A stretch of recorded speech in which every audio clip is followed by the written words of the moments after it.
Oxford Bookworms, Stage 6. Olivertwist, by Charles Dickens. Retold by Richard Rogers. Read by Bret. Published and copyright Oxford University Press, 1997.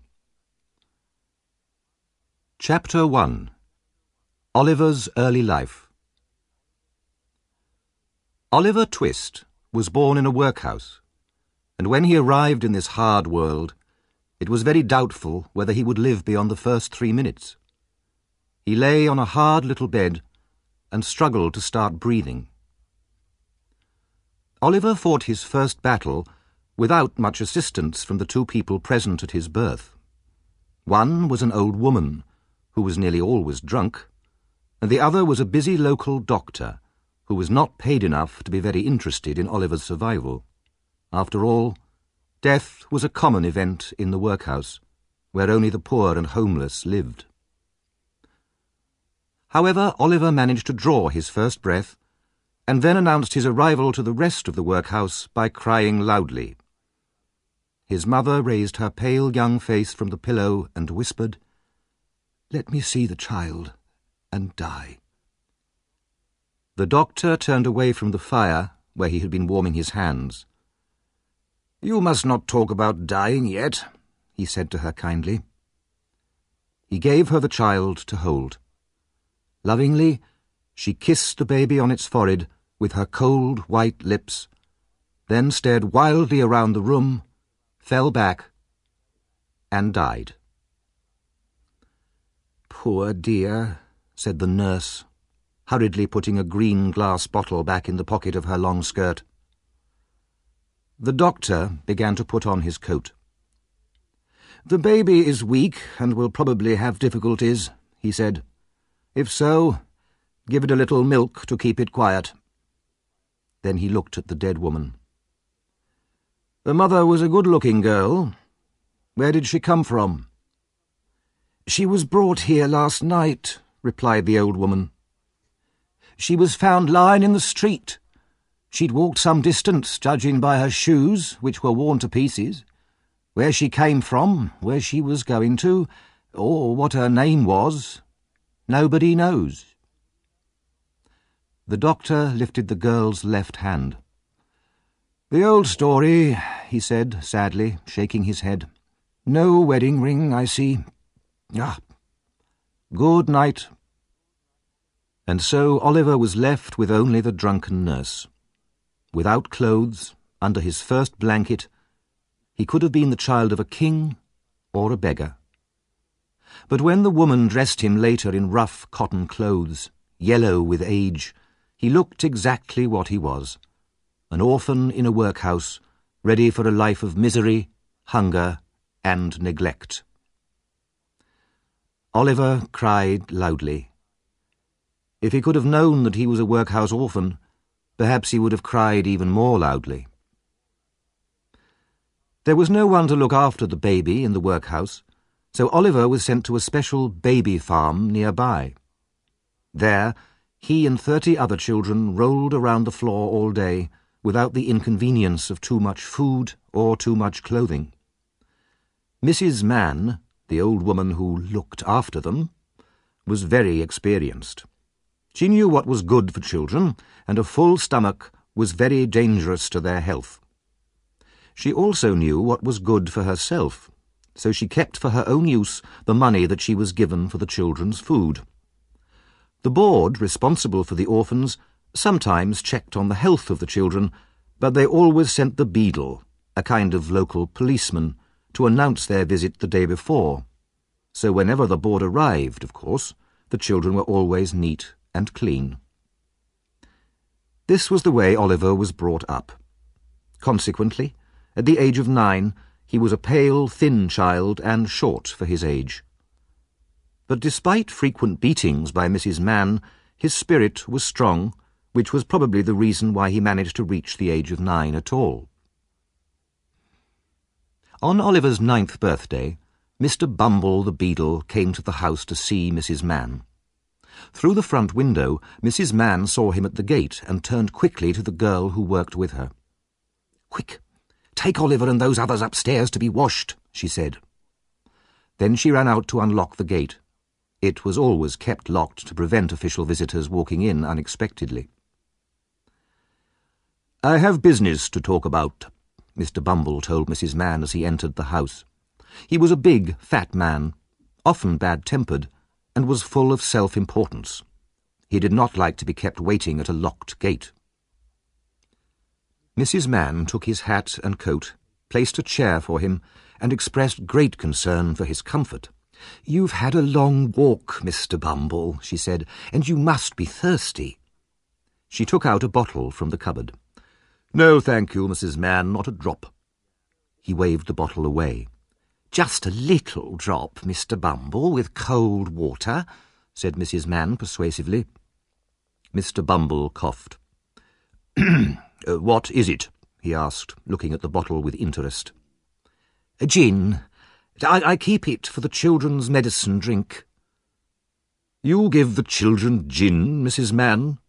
asked Mr. Bumble, watching as she mixed his drink. "Only with medicine, sir. I don't like to see them suffer." "You're a good woman, Mrs. Mann." Mr. Bumble drank half his glass immediately. "I'll tell the board about you. Now, the reason why I'm here. Oliver Twist is 9 years old today. We've never been able to discover anything about his parents." "Then how did he get his name?" "I gave it to him," said Mr. Bumble proudly. "We follow the alphabet. The last one was an S, Swabble. And then it was T, so this one is Twist. The next one will be Unwin. Anyway, Oliver Twist is now old enough to return to the workhouse. Bring him here, please." While Mrs. Mann went to get him, Mr. Bumble finished the rest of his gin. Oliver, his face and hands now almost clean, was led into the room. "Will you come along with me, Oliver?" asked Mr. Bumble in a loud voice. Oliver was very glad to be free of Mrs. Mann's violence, but he said nothing because she was angrily shaking her finger at him.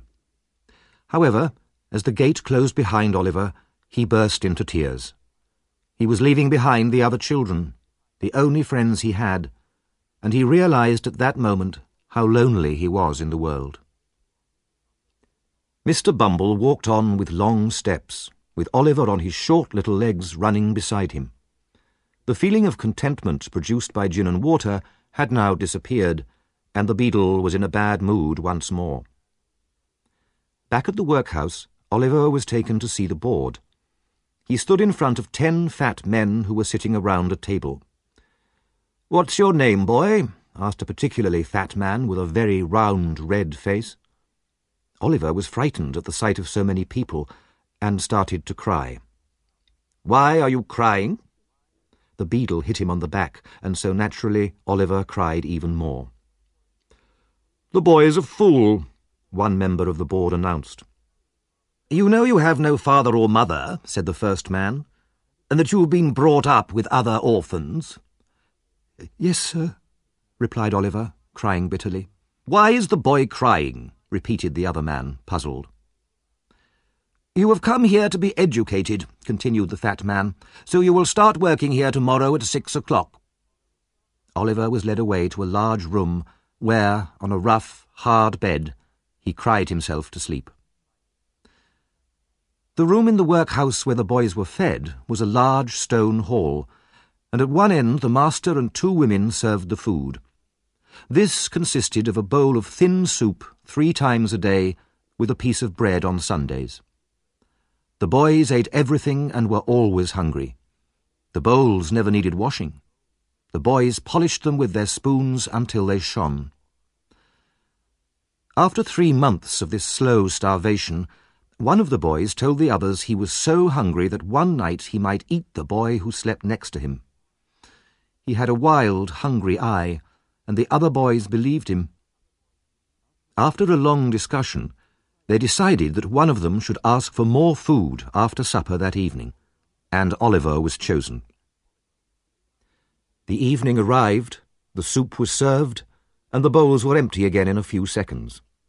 Oliver went up to the master with his bowl in his hand. He felt very frightened, but also desperate with hunger. "Please, sir, I want some more." The master was a fat, healthy man, but he turned very pale. He looked at the little boy in front of him with amazement. Nobody else spoke. "What?" he asked at last, in a faint voice. "Please, sir," replied Oliver, "I want some more." The master hit him with the serving spoon, then seized Oliver's arms and shouted for the beadle. The beadle came quickly, heard the dreadful news, and immediately ran to tell the board. "He asked for more?" Mr. Limpkins, the fattest board member, asked in horror. "Bumble, is this really true?" "That boy will be hanged," said the man who earlier had called Oliver a fool. "You see if I'm not right." Oliver was led away to be locked up, and a reward was offered to anybody who would take him away and use him for work. Chapter 2. Oliver's First Job. Oliver stayed a prisoner alone in the dark room for a week. He cried bitterly all day, and when the long night came, he spread his little hands over his eyes to shut out the darkness, and tried to sleep. He was given freezing water to wash with, and was beaten daily by Mr. Bumble in front of all the other boys in the hall, as a warning to them. One day, Mr. Bumble met the local undertaker, Mr. Sowerberry, outside the workhouse. "Do you know anybody who wants to train a boy for work, Mr. Sowerberry?" Mr. Bumble pointed at the notice on the wall above him, which offered £5 to anybody who would take Oliver Twist for work. Mr. Sowerberry rubbed his chin and thought for a while. "I pay enough for the poor with my taxes," he said, "so why shouldn't I be able to make use of them in my work? Yes, I'll take the boy myself." And so the board agreed to send Oliver to work for the undertaker. The necessary papers were signed. Oliver's small possessions were put into a brown paper parcel, and he was led to Mr. Sowerberry's house by Mr. Bumble. As they walked along, tears began to run down Oliver's face. "What is it this time?" asked Mr. Bumble impatiently. "Don't be so ungrateful. This gentleman is going to look after you." "It's just that I'm so lonely, sir," said the child. "Everybody hates me. Please don't be angry with me, sir." Even Mr. Bumble felt a little pity. He coughed, told Oliver to dry his eyes and be a good boy, and walked on with him in silence. The undertaker had just finished work for the day when Mr. Bumble entered his shop. "Here, I've brought the boy," said the beadle. Oliver bowed to the undertaker, who raised his candle to get a better view of the boy. "Mrs. Sowerberry," he called, "come and have a look." His wife, a short, thin woman with a disagreeable face, came out to see. "He's very small," she said immediately. "He is," agreed Mr. Bumble, "but he'll grow, Mrs. Sowerberry." "Yes," she said crossly, "when he eats our food. Go on, get downstairs." She pushed Oliver downstairs into a damp, dark kitchen, and called to the girl working down there. "Here, Charlotte, give this boy some meat that the dog left, if he thinks it's good enough for him." Oliver tore the meat to pieces with his teeth as if he were a wild animal. Mrs. Sowerberry watched him in silent horror, already thinking about her future food bills, then took him upstairs to the shop. "You'll sleep here among the coffins," she said. Oliver stared around the dark, airless shop at the coffins, some finished, some only half made. He trembled at the thought of ghosts. His bed was a small hole in the floor, and looked very like a grave. But it was not only the room that depressed Oliver. He felt very lonely, with no friends and no one to care for him. As he lay on the bed, he found himself wishing that it really was his grave. The next morning, he was woken up by someone kicking at the shop door. "Open the door, will you?" shouted a voice through the keyhole. "Yes, sir." "I suppose you're the new boy," said the voice through the keyhole. "How old are you?" 10, sir." "Then I'll hit you when I get in," said the voice. Oliver was experienced enough to know that the promise was probably true. He opened the door with a shaking hand, then looked up and down the street. All he could see was a large boy wearing the uniform of one of the charity schools where the children of the very poor used to go. "Did you want a coffin?" asked Oliver innocently. The charity boy looked at him fiercely. "You'll be needing a coffin soon, workhouse, if you make jokes like that. I'm Mr. Noah Claypole, and you're working under me. Now hurry up and open the curtains." As he said this, he kicked Oliver and entered the shop. He was a big, clumsy boy of about 14, with a large head and very small eyes. Added to these attractions were a red nose and dirty yellow trousers. The boys went down to breakfast, which the girl Charlotte had made for them. She gave an extra piece of meat to Noah, then told Oliver to hurry up, as it was his job to look after the shop. "Did you hear that, workhouse?" shouted Noah. "He heard, Noah," said Charlotte. "Leave him alone."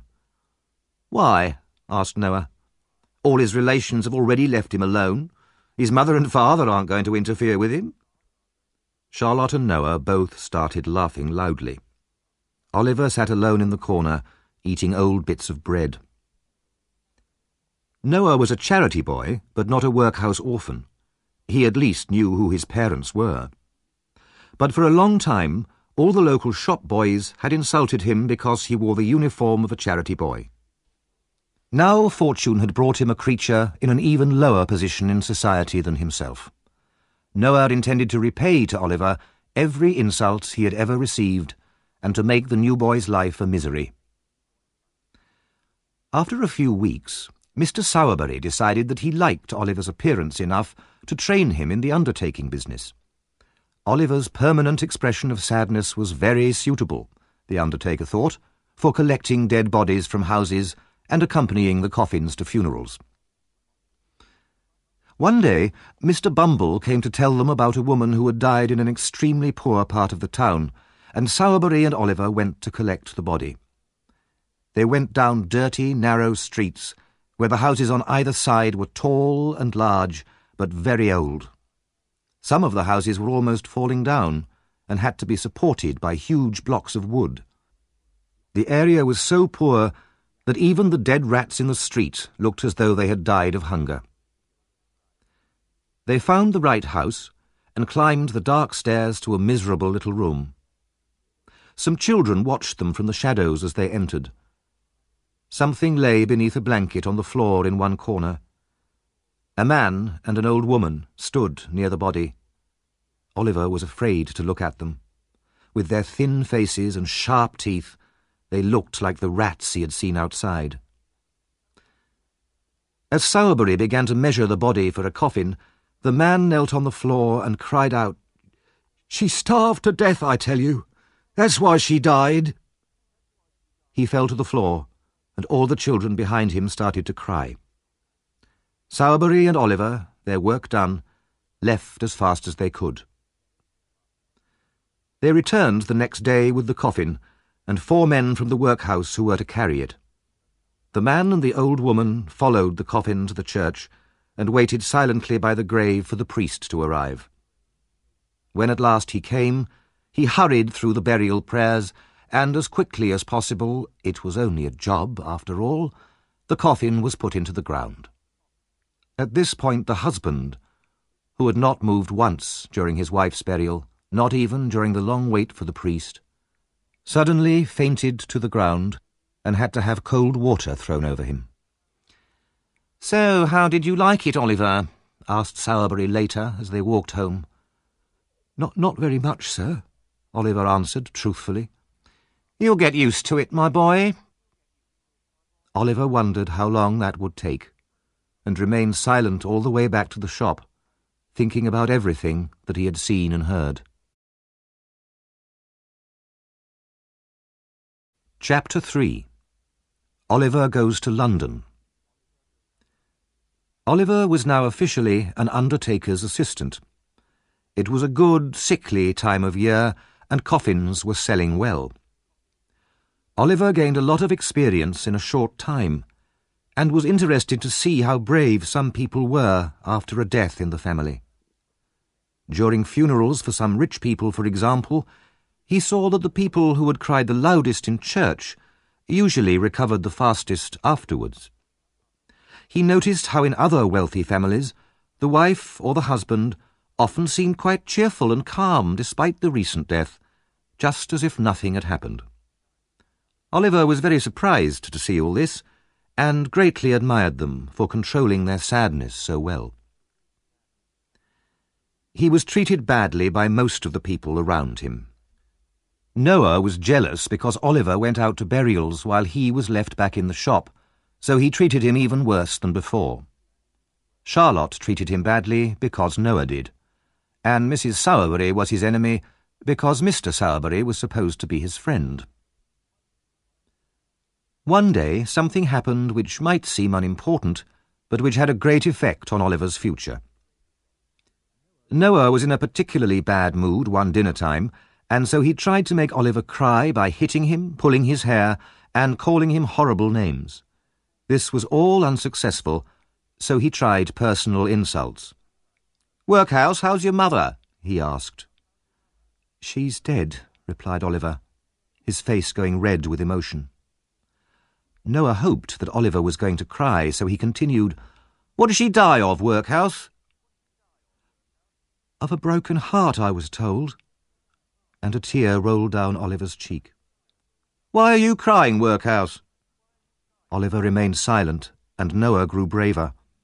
"You know, I feel very sorry for you, Workhouse, but the truth is, your mother was a wicked woman." Oliver seemed suddenly to wake up. "What did you say?" "She was so bad it was lucky she died, or she would have ended up in prison or hung." His face bright red with anger, Oliver jumped up, seized Noah's throat, and shook the older boy so violently that his teeth nearly fell out. Then he hit him with all his strength and knocked him to the ground. "He'll murder me!" screamed Noah. "Charlotte, help! Oliver's gone mad!" Charlotte and Mrs. Sowerberry ran in and screamed in horror. They took hold of Oliver and began to beat him. Then Noah got up and started to kick him from behind. When they were all tired, they forced Oliver, who was still fighting and shouting, into the cellar and locked it. Mrs. Sowerberry sat down, breathing heavily. "He's like a wild animal," she said. "We could all have been murdered in our beds." "I hope Mr. Sowerberry doesn't take any more of these dreadful creatures from the workhouse," said Charlotte. "Poor Noah was nearly killed." Mrs. Sowerberry looked at Noah sympathetically. Noah, who was twice Oliver's size, pretended to rub tears from his eyes. "What shall we do?" cried Mrs. Sowerberry. "He'll kick that door down in 10 minutes. They could hear Oliver banging and kicking at the cellar door. "Noah, run and get Mr. Bumble." So Noah ran through the streets as quickly as he could to fetch the beadle. When he reached the workhouse, he waited for a minute to make sure his face was suitably tearful and frightened. As soon as Mr. Bumble came out, Noah cried, Mr. Bumble, it's Oliver Twist, sir. He's become violent. He tried to murder me, sir, and Charlotte and Mrs. Sowerberry as well." Mr. Bumble was shocked and angry. "Did he? I'll come up there immediately and beat him with my stick." When he arrived at the shop, Oliver was still kicking wildly at the cellar door. "Let me out," he shouted from the cellar when he heard Mr. Bumble's voice. "I'm not afraid of you."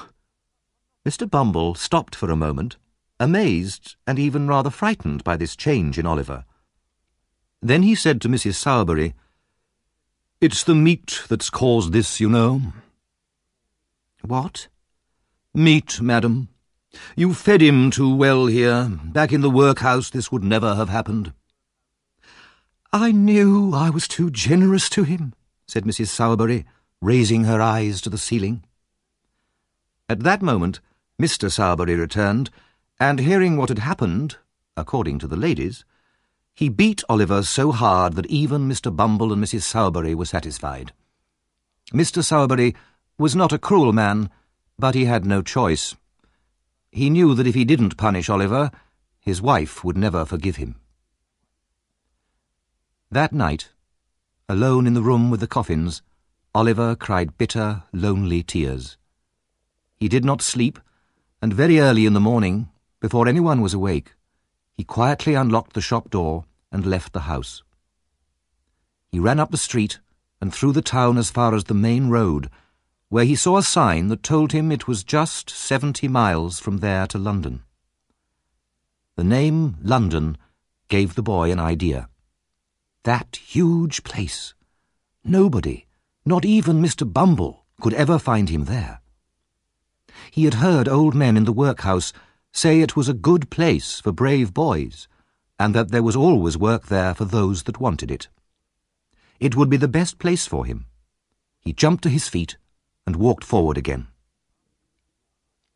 But after only 4 miles, he began to realize just how far he would have to walk. He stopped to think about it. He had a piece of bread, a rough shirt, 2 pairs of socks, and a penny. But he could not see how these would help him to get to London any faster, so he continued walking. He walked 20 miles that day. The only thing he had to eat was his piece of bread and some water which he begged from houses near the road. He slept the first night in a field, feeling lonely, tired, cold, and hungry. He was even hungrier the next morning when he woke up, and he had to buy some more bread with his penny. That day he walked only 12 miles. His legs were so weak that they shook beneath him. The next day he tried to beg for money, but large signs in some villages warned him that anyone caught begging would be sent to prison. Travellers on the road refused to give him money. They said he was a lazy young dog and didn't deserve anything. Farmers threatened to send their dogs after him. When he waited outside pubs, the pub owners chased him away because they thought he had come to steal something. Only 2 people were kind enough to feed him, an old woman and a gatekeeper on the road. If they had not given him some food, he surely would have died like his mother. Early on the 7th morning of his journey, Oliver finally reached the little town of Barnet, just outside London. Exhausted, he sat down at the side of the road. His feet were bleeding, and he was covered in dust. He was too tired even to beg. Then he noticed that a boy, who had passed him a few minutes before, had returned and was now looking at him carefully from the opposite side of the road. After a long time, the boy crossed the road and said to Oliver, "Hello, what's the matter then?" The boy was about Oliver's age, but was one of the strangest-looking people he had ever seen. He had a dirty, ordinary boy's face, but he behaved as if he were an adult. He was short for his age and had little, sharp, ugly eyes. His hat was stuck on top of his head, but it looked as though it would blow off at any minute. He wore a man's coat which reached almost down to his feet, with sleeves so long that his hands were completely covered. "I'm very tired and hungry," answered Oliver, almost crying. "I've been walking for a week." "A week? The magistrate's order, was it?" "The magistrate? What's that?" "A magistrate's a kind of judge," explained the surprised young gentleman. He realized Oliver did not have much experience of the world. "Never mind that. You want some food," he went on. "I haven't got much money, but don't worry. I'll pay." The boy helped Oliver to his feet and took him to a pub. Meat, bread and beer were placed before Oliver, and his new friend urged him to satisfy his hunger. While Oliver was eating, the strange boy looked at him from time to time with great attention. "Going to London?" he asked him finally. "Yes." "Got anywhere to live?" "No." "Money?" "No." The strange boy whistled and put his arms into his pockets as far as the big coat sleeves would allow him. "I suppose you want to sleep somewhere tonight, don't you?" "I do, replied Oliver. "I haven't slept under a roof since I started my journey." "Well, don't worry. I've got to be in London tonight, and I know a very nice old gentleman there who'll let you live in his place and not even ask you for money." Oliver was deeply grateful for this offer of shelter, and talked for a long time with his new friend. His name was Jack Dawkins, but he was usually called the Artful Dodger. Artful because he was very clever at getting what he wanted, and Dodger because he was very good at not getting caught when he did something wrong. When he heard this, Oliver felt rather doubtful about having such a friend. However, he wanted first to meet the kind old gentleman in London who would help him. After that, he could decide whether to continue the friendship with the Artful Dodger. Chapter 4. Oliver in London. For some reason, the Dodger did not want to enter London during daylight, so it was nearly 11 o'clock at night when they got near the centre. Oliver had never seen a dirtier or more miserable place. The streets in this district were narrow and muddy, and there were terrible smells everywhere. Children wandered around even at this time of night, in and out of the many shops, playing and screaming. The pubs were full of people fighting, and big, evil-looking men stood in doorways or at dark corners. Oliver almost wanted to run away, but just then the Dodger pushed open a door and pulled Oliver into a dark hall. "Who's there?" a voice cried out. "It's me," said the Dodger. The faint light of a candle appeared in the hall. "Who's the other one?" "A new friend." They went up some dark and broken stairs. Oliver could hardly see where he was going, but the Dodger seemed to know the way and helped Oliver up. They entered a room with walls that were black with age and dirt. In front of the fire was a table with a candle stuck into a bottle of beer, and an old man with a horribly ugly face and red hair stood next to the fire cooking. He was wearing a dirty old coat and seemed to divide his attention between his cooking and a number of silk handkerchiefs which were hanging near the fire. There were several rough beds in the room. 4 or 5 boys, about the same age as the Artful Dodger, sat round the table smoking and drinking like middle-aged men. They all looked up when the Dodger and Oliver entered. "This is him, Fagin," the Dodger said to the old man. "My friend, Olivertwist." Fagin smiled and shook Oliver's hand. Then all the young gentlemen came up to him and shook both his hands very hard, especially the hand which held his few possessions. One of the boys was particularly kind. He even put his hands in Oliver's pockets so that Oliver would not have to empty them himself when he went to bed. The boys would probably have been even more helpful, but Fagin hit them on their heads and shoulders until they left Oliver alone. "We are very glad to see you, Oliver," said Fagin. "I see you're staring at the handkerchiefs, my dear. Aren't there a lot? We've just taken them all out to wash them, that's all." This seemed to be a joke, as the old gentleman and all his young friends gave loud shouts of laughter. Then supper began. Oliver ate his share of the food and was then given a glass of gin and water. Fagin told him to drink it fast. Immediately afterwards, Oliver felt himself lifted onto one of the beds and he sank into a deep sleep. When he woke, it was late morning. Fagin was the only other person in the room, and he was boiling coffee in a pan. When the coffee was done, he turned towards Oliver and looked closely at the boy. Oliver was only just awake, and his eyes were half closed, so he seemed to be still fast asleep. Fagin then locked the door, and from a hidden hole in the floor he took out a small box which he placed carefully on the table. His eyes shone as he opened it and took out a gold watch covered in jewels. "Ah," he said to himself, "what fine men they were, loyal to the end. They never told the priest where the jewels were, nor about old Fagin, not even at the very end. And why should they? It was already too late. It wouldn't have stopped the rope going round their necks." Fagin took out at least 6 more watches, as well as rings and bracelets and many other valuable pieces of jewellery. He looked at them with pleasure, then replaced them. "What a good thing hanging is," he murmured. "Dead men can never talk or betray old friends." At that moment he looked up and saw Oliver watching him. He closed the lid of the box with a loud crash and picked up a bread knife from the table. "Why are you watching me? What have you seen? Tell me quick." "I couldn't sleep any longer, sir," said Oliver, terrified. "I'm very sorry."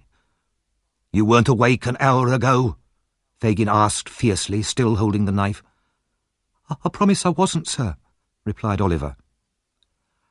"Don't worry, my dear," Fagin said, putting down the knife and becoming once again the kind old gentleman. He laughed. "I only tried to frighten you, my dear. You're a brave boy, Oliver. And did you see any of the pretty things?" "Yes, sir." "Ah," said Fagin, turning rather pale. They're mine, Oliver. All I have in my old age." Oliver wondered why the old man lived in such an old, dirty place when he had so many watches, but then he thought that it must cost Fagin a lot of money to look after the Dodger and the other boys. So he said nothing and got up and washed. When he turned towards Fagin, the box had disappeared. Soon the Dodger entered with a cheerful young man named Charlie Bates. "Have you been at work this morning?" Fagin asked the Dodger. "Hard at work," answered the Dodger. Good boys, said Fagin. "What have you got?" "A couple of pocket-books and some handkerchiefs." "Good workers, aren't they, Oliver?" said the old man. "Very good," said Oliver. The others all started laughing, though Oliver saw nothing funny in his answer. Fagin inspected the handkerchiefs and told the 2 boys that they were extremely well made and that he was very pleased with their work. After breakfast they played a very strange game. The cheerful old man put a watch in his jacket pocket, with a guard chain round his neck and a notebook and a handkerchief in his trouser pocket. Then he went up and down the room, holding a walking stick, just like the old gentleman who walked in the streets. Sometimes he stopped at the fireplace, and sometimes at the door, pretending to stare with great interest into shop windows. He would then constantly look round, as if afraid of thieves, touching all his pockets in such a natural and funny way that Oliver laughed until the tears ran down his face. All the time, the 2 boys followed Fagin everywhere, and every time he turned round, they moved out of his sight so quickly that it was impossible to follow their movements. Finally, the Dodger bumped into him accidentally from behind, and at that moment both boys took from him very quickly his watch, guard chain, handkerchief, and notebook.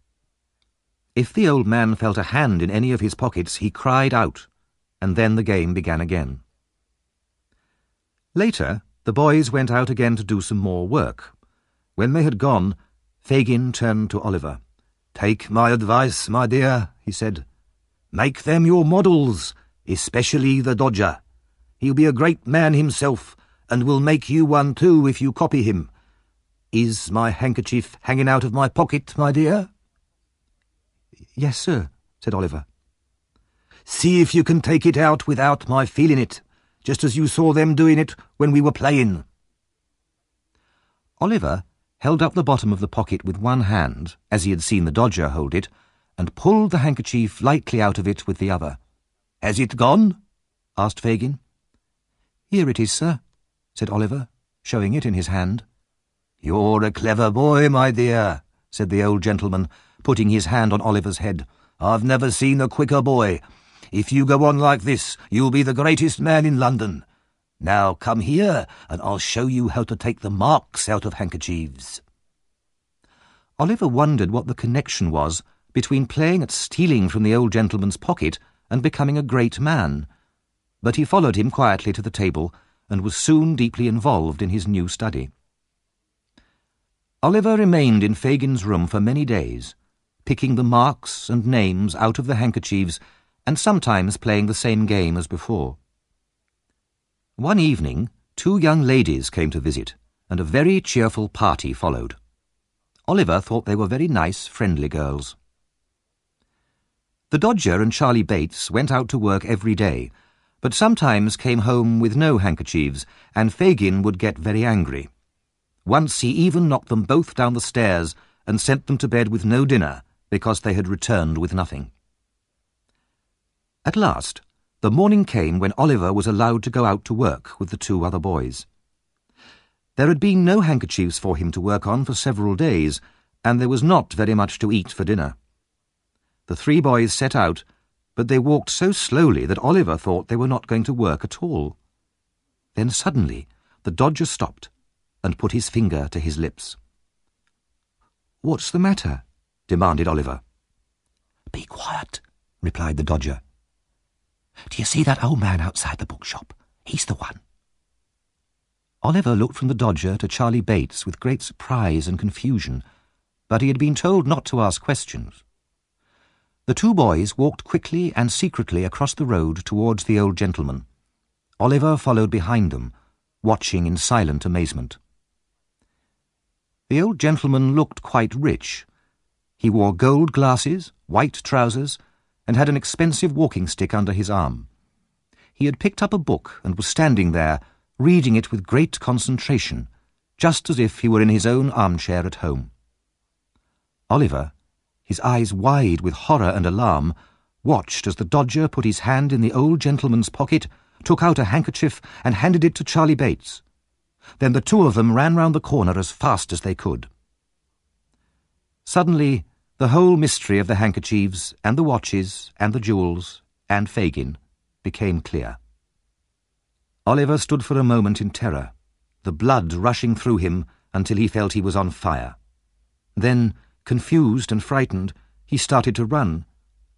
At the same time, the old gentleman, putting his hand to his pocket and realizing his handkerchief was missing, turned round. He saw Oliver running away, so he naturally thought Oliver was the thief. With loud cries of "Stop, thief!" he ran after Oliver with the book still in his hand. The old gentleman was not the only one who started shouting. The Dodger and Charlie Bates, not wanting to attract attention to themselves by running down the street, had stopped round the first corner. When they realized what was happening, they also shouted, "Stop, thief!" and joined in the chase like good citizens. The cry of "Stop, thief!" always causes great excitement. Everybody in the street stopped what they were doing and began to shout themselves. Many joined in the chase with enthusiasm, and soon there was a big crowd running after Oliver. Finally they caught the exhausted boy. He fell down on the pavement, and the crowd gathered round him. "Is this the boy?" they asked the old gentleman. "Yes," he answered, leaning over Oliver, "but I'm afraid he's hurt himself." "I did that," said a huge young man proudly, "and I hurt my hand doing it." The old gentleman looked at him with an expression of dislike.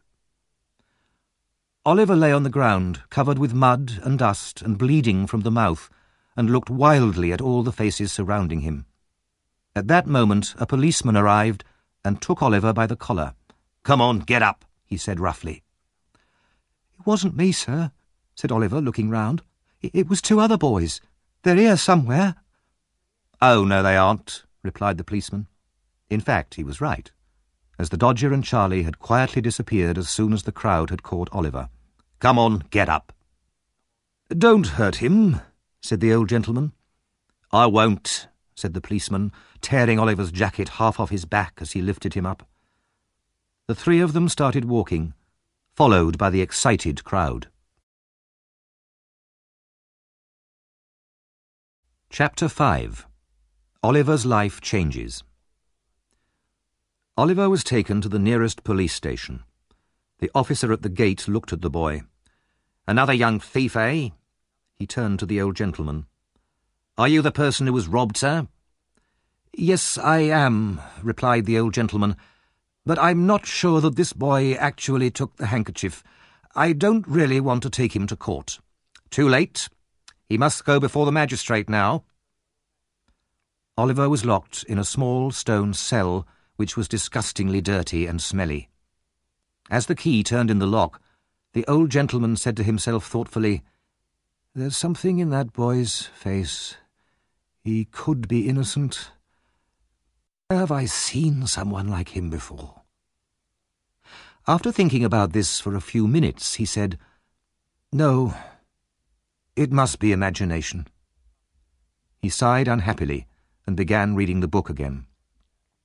Some time later, the officer touched his shoulder and told him that the court was ready. A magistrate was a judge who dealt with small crimes in local courts, and the magistrate for this district was well known. His name was Mr. Fang, and he was a disagreeable, bad-tempered man. Today, he was in a particularly bad mood. He frowned angrily at the old gentleman and asked sharply, "Who are you?" "My name, sir, is Brownlow." "Officer, what is this man charged with?" "He's not charged, sir," answered the officer. "He's accusing the boy." The magistrate looked at Mr. Brownlow from head to foot. "And what have you got to say?" Mr. Brownlow began to explain. "I was standing outside a bookshop—" "Be quiet, sir," shouted Mr. Fang. "Policeman, now, you arrested the boy. What happened?" The policeman told the magistrate what he had heard and how he had searched Oliver afterwards and found nothing. "Are there any witnesses?" asked the magistrate. "None," answered the policeman. Mr. Fang then turned to Mr. Brownlow and angrily told him to describe what had happened.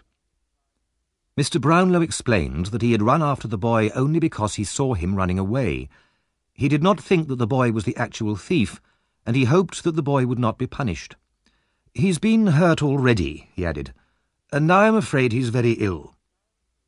"I don't believe that for a moment," said Mr. Fang unpleasantly. He turned to Oliver.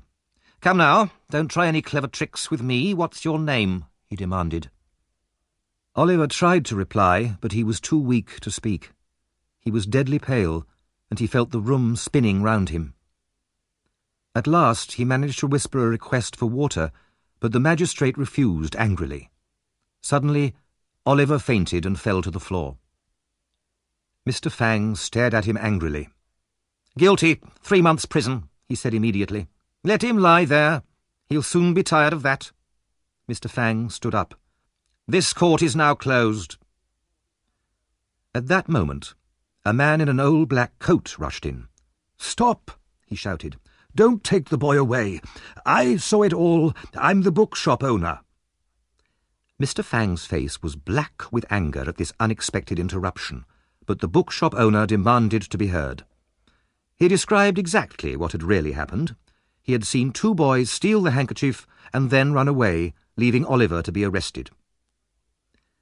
In a final burst of bad temper, Mr. Fang said that his time had been wasted. He announced that Oliver was innocent and ordered everybody out of the court. The order was obeyed, and as Mr. Brownlow turned to go down the street, he saw Oliver lying on the pavement, shaking, his face as white as death. Poor boy," said Mr. Brownlow, bending over him.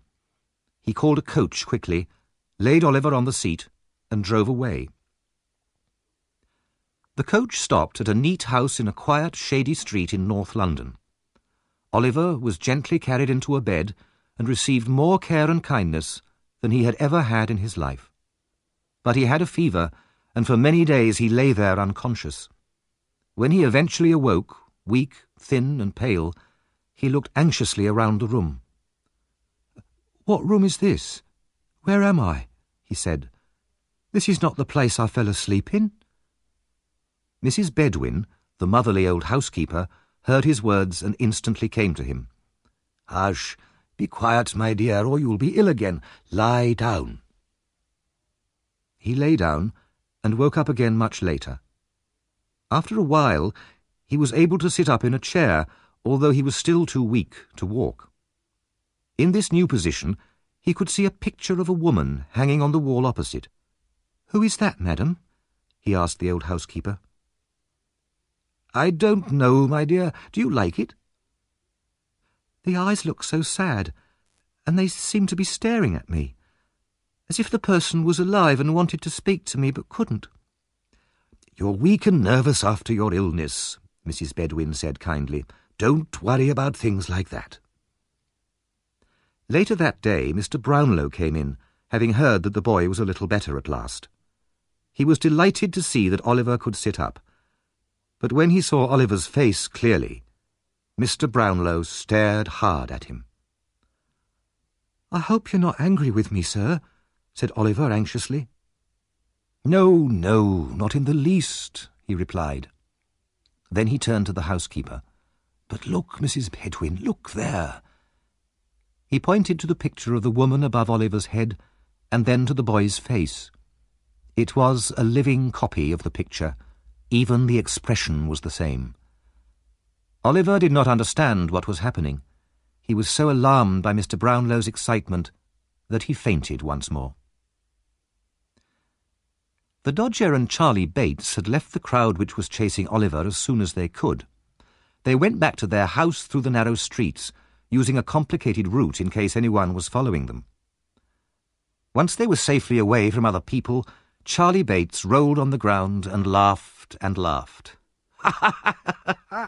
"When I saw Oliver running away so fast round all the corners, bumping into walls, and all the time I had the handkerchief in my pocket." "But what will Fagin say?" asked the Dodger. "What do you mean?" The Dodger said nothing more, but led Charlie Bates into the house and up the stairs. When Fagin saw them enter, he rose to his feet. "Where's Oliver?" he asked them furiously. The two boys looked uneasily at each other, but said nothing. Fagin took hold of the Dodger's collar and shook him violently. "Tell me, or I'll kill you." The Dodger slid out of his coat in one smooth movement, leaving Fagin holding only the empty coat. "The police have got him," he said reluctantly. He looked round for a weapon to fight with, but Fagin already had a heavy metal pot in his hand. He threw it hard at the Dodger, but missed and hit Charlie Bates, who started to shout with fear. Suddenly, all this noise and confusion was silenced by a deep voice at the door. "What the devil's going on here?" the voice demanded. The owner of the voice was a big man of about 35 in a black coat and very dirty trousers, with a brown hat on his head and a dirty handkerchief around his neck. He also had a 3-day-old beard. A white dog with torn ears followed him into the room. The man kicked the dog into a corner and looked round at the signs of battle. "Are they trying to murder you, Fagin? I would if I was them. I'd have done it long ago. Now give me some beer and don't poison it." It was said as a joke, but if the man had seen the evil look on Fagin's face, he might have thought the warning was a necessary one. Fagin produced some beer, and as the fight appeared to be over, everybody sat down. In the conversation that followed, Fagin told the newcomer that Oliver had been caught by the police. "I'm afraid, Mr. Sykes," he said, "the boy may say something which will get us into trouble." "Very likely," said Bill Sykes, smiling unkindly. "You've got problems, Fagin." "And I'm afraid," added Fagin, ignoring Sykes's remark, "that if we're in trouble, then a lot of other people will be in trouble too, if you understand me, my dear." Sykes turned angrily towards the old man. There was a silence. Then Sykes said, "Somebody must find out what's happened. If he hasn't said anything yet, we must catch him when he leaves the police station." Fagin nodded. But there was a difficulty. None of them wanted to go anywhere near a police station. The problem was solved with the arrival of the two young ladies whom Oliver had met one evening in Fagin's house. "Nancy, my dear," Fagin said. He smiled sweetly at one of the young ladies. "Can you go to find out what's happened to Oliver?" The young lady answered calmly, "No, I won't." "You're the only one here that the police in this district don't know," said Sykes. "She'll go, Fagin." "No," repeated Nancy.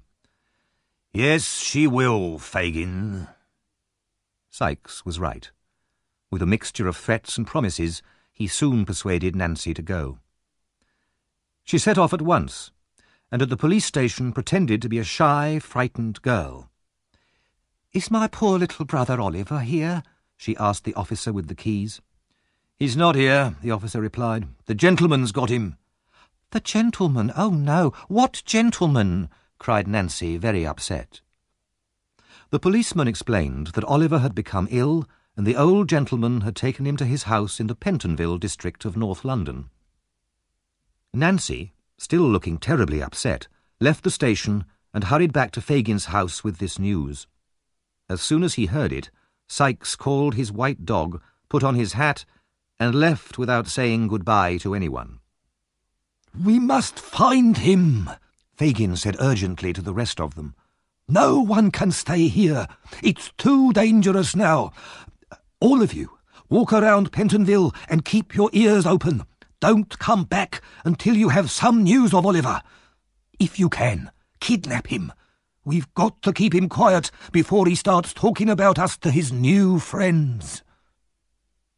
With these words, he pushed them all from his room and double-locked the door behind them.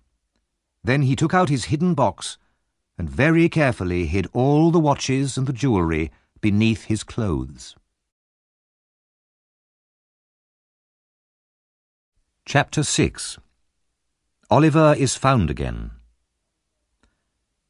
Oliver began to recover and slowly regain his strength. The picture that had caused Mr. Brownlow's excitement was taken down from the wall and was not mentioned again.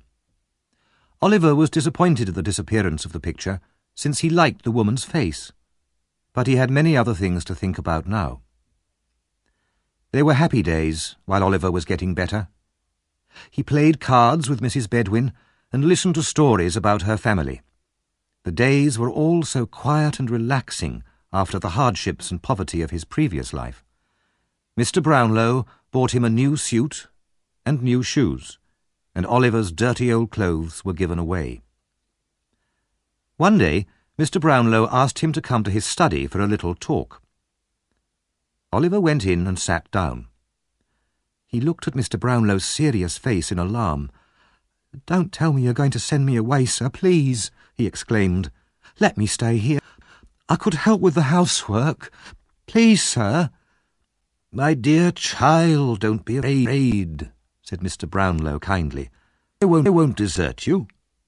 I believe that you're a good boy, not a common thief. You told me you're an orphan. That seems to be the truth.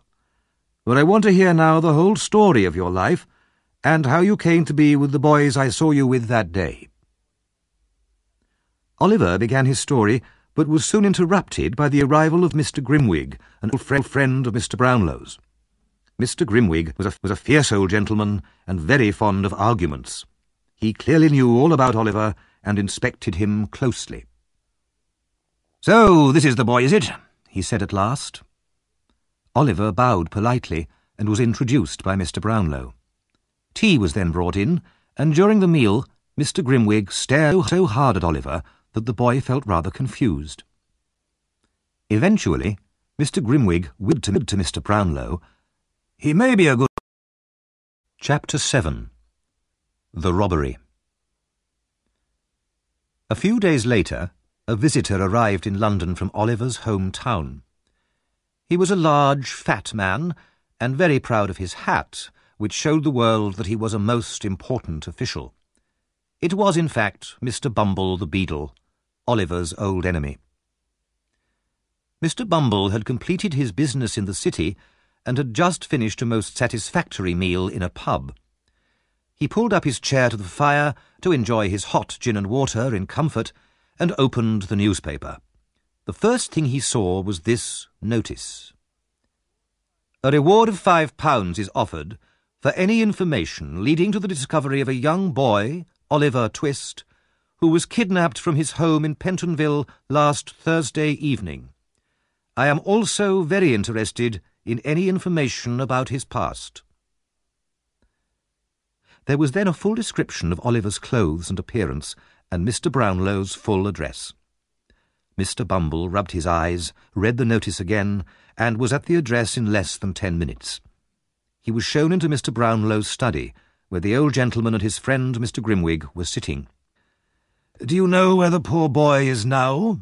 Mr. Brownlow asked, when the beadle had explained the reason for his visit. Mr. Bumble shook his head. "Do you know anything good about him?" asked Mr. Grimwig, looking closely at Mr. Bumble's face.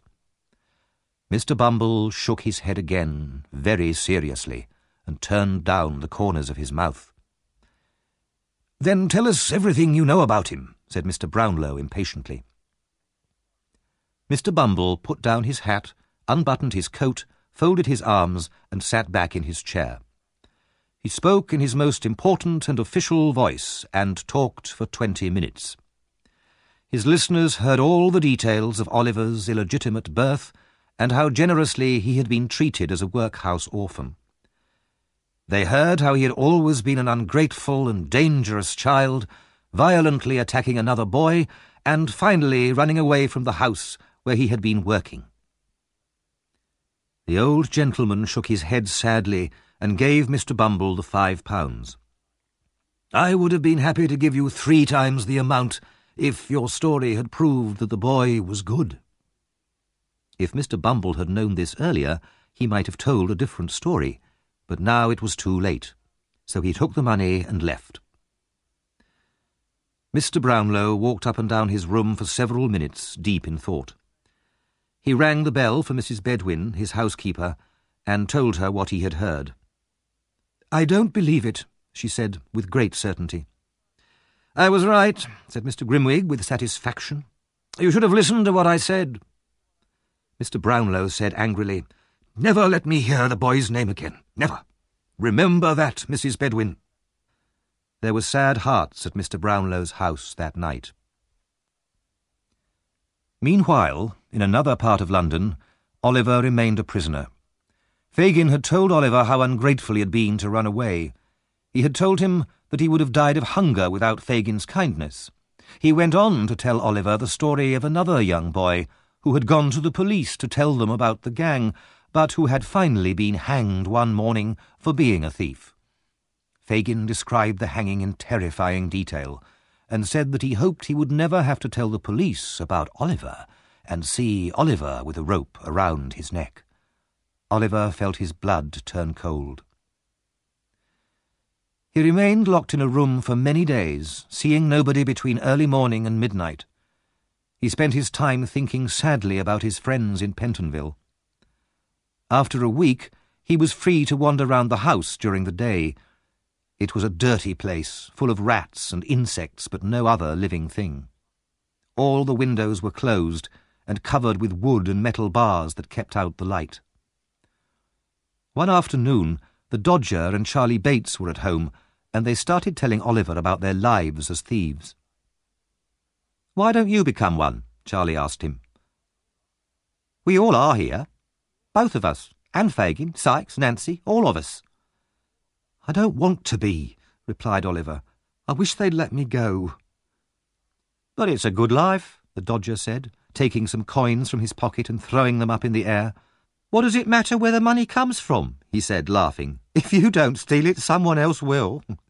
You can be sure of that." Fagin entered at this point with 2 young men and joined in the conversation. One of the young men had just come out of prison, and there were many cheerful jokes about his very short haircut. Everybody sat around the fire, talking and laughing for hours.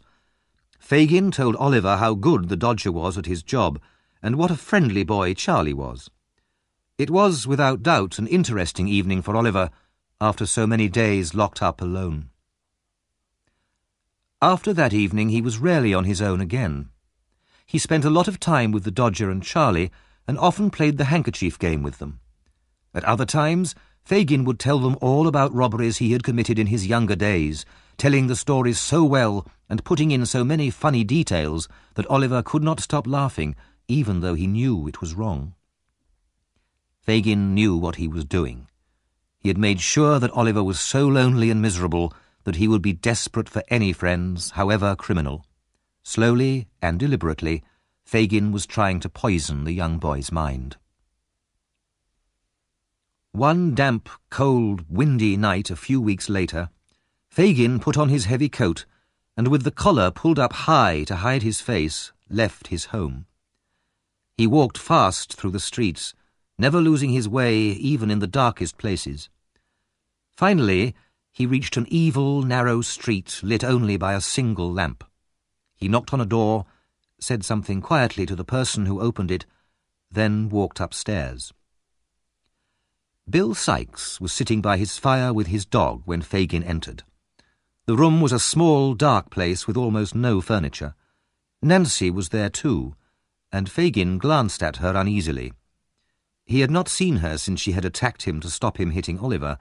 However, she seemed to have forgotten all about it because she told him to pull up a chair and warm himself by the fire. "I'm ready for business," Bill Sikes said, looking at Fagin suspiciously. "Say what you have to say, Fagin."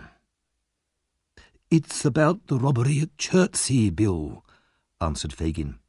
"Some lovely silver in that house down there."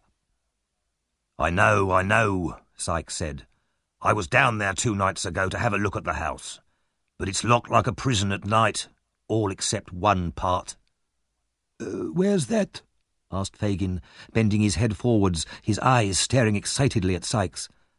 "Do you think I'm stupid? I'm not telling you. Anyway, what we need is a boy." "So there's a small place where only a boy can enter the house?" asked Fagin. "Maybe, but we need a boy." There was silence for a time, while Fagin thought. Then he made a sign to Sikes to tell Nancy to leave the room. "Don't worry," Sikes said. "You can trust her. She won't talk. Isn't that right?" "Of course it's right," answered the young woman, taking a large drink from the bottle on the table and laughing. "Anyway, Fagin, I know your idea is for Oliver to do the job." "You're a clever girl," said Fagin, smiling evilly. "That's exactly what I had in mind. Listen, Bill. The boy's been training for a few weeks, and it's time he did some work. He's the smallest one, anyway." "Is he safe?" asked Sikes. "Because if he tries any tricks on me, I'll kill him." "He'll be ours for life if he feels he's one of us, and this job will make him feel like that," said Fagin eagerly. "The boy looks so innocent, he's perfect. And we've got to include him in some crime as soon as we can. Otherwise, if he escapes now, he can tell the police about us and stay free himself." So it was decided that Oliver would help Sikes with the robbery in 2 days' time. The plan was discussed in great detail and all the arrangements made. By then, Sikes was very drunk, and Fagin got up to leave. As he put on his coat, he stared hard at Nancy, frowning a little. No, he was sure he could trust her. She was loyal. The next night, Oliver was alone in Fagin's house when Nancy entered. She was so nervous and white-faced that Oliver asked her if she was ill. "God forgive me," she said, beating her hands together. "I never thought I would do this." "Has anything happened?" asked the boy. "What is it?" She sat with her back to him and hid her face with her hands. After a while she said, "I don't know why I feel so strange sometimes. Come on, Oliver, are you ready? You have to come with me to Bill's house." "Why?" "Oh, nothing important." Oliver did not believe her, but he thought that at last this might be an opportunity to escape, so he said rather too quickly, "I'm ready." Nancy guessed what he was thinking. "Oliver," she said, "this is not the time to escape. I've saved you once and I will again, but if anything happens tonight, it might mean my death." She said this so seriously that Oliver decided it must be true. He was quiet while they walked quickly through the streets to Sikes' house. Inside his room, Sikes sat Oliver down on a chair. "Did he come quietly?" he asked Nancy. "Quiet as a mouse." "Glad to hear it," said Sikes. "Now listen to me, boy." He put a gun against Oliver's head. "If you say one word when you're outside with me, I'll shoot you. Understand?" Oliver nodded, trying hard not to tremble. Sikes and Oliver started out at 5 o'clock in the morning, while it was still dark. They crossed from one side of London to the other. At first the streets were empty, then shops began to open and people started going to work. Gradually, the noise and traffic increased, and as they passed through the meat market at Smithfield, Oliver was amazed by the sight and smells of so many animals and by the huge crowds of people, all pushing and swearing and shouting. But Bill Sikes marched on without stopping. Later in the day, they were given a lift in a horse and cart from West London out into the country. Night fell, and after walking a few more miles down country roads, they finally arrived at an old house standing alone by a river. It was dark and seemed to be empty. They went inside without knocking. Inside were 2 other men, who at Sikes' command produced food and drink for him and the boy. Then Sikes told Oliver to get some sleep, as they would be going out again later that night. Oliver still had no idea of the purpose of this expedition, but his head ached with tiredness and he soon fell asleep. At 1:30, the men got up and checked their equipment, gathering several sticks as well. Sikes and the man called Toby left the house together, with Oliver walking between them. There was now a thick fog, and the night was very still as they hurried through the deserted streets of the nearby town. Out in the country again, they walked down several small roads until finally they stopped at a house surrounded by a high wall. As quick as lightning, Toby climbed up and pulled Oliver after him. Inside the garden, they crept towards the house, and now, for the first time, Oliver realized in horror that the purpose of the expedition was robbery, and maybe even murder. Bill Sikes broke open a small window at the back of the house, then shone his light into Oliver's face. "Now listen. I'm going to put you through here. Go straight through into the hall and onto the front door and let us in. And if you don't, you can be sure I'll shoot you." Oliver, stupid with terror, was lifted through the window into the house. Desperately, he decided to try to run upstairs and warn the family. He began to creep forwards. Suddenly, there was a loud noise from the hall. "Come back!" shouted Sikes. "Back! Back!" Oliver stood still, frozen with fear. A light appeared, then 2 men on the stairs, then a sudden bright flash and a loud bang. Oliver staggered back. Sikes seized the boy's collar through the window and pulled him back out into the garden. "They've hit him!" shouted Sikes. "He's bleeding!" A bell rang loudly, above the noise of more gunshots and the shouts of men. Oliver felt himself being carried across rough ground, and then he saw and heard no more.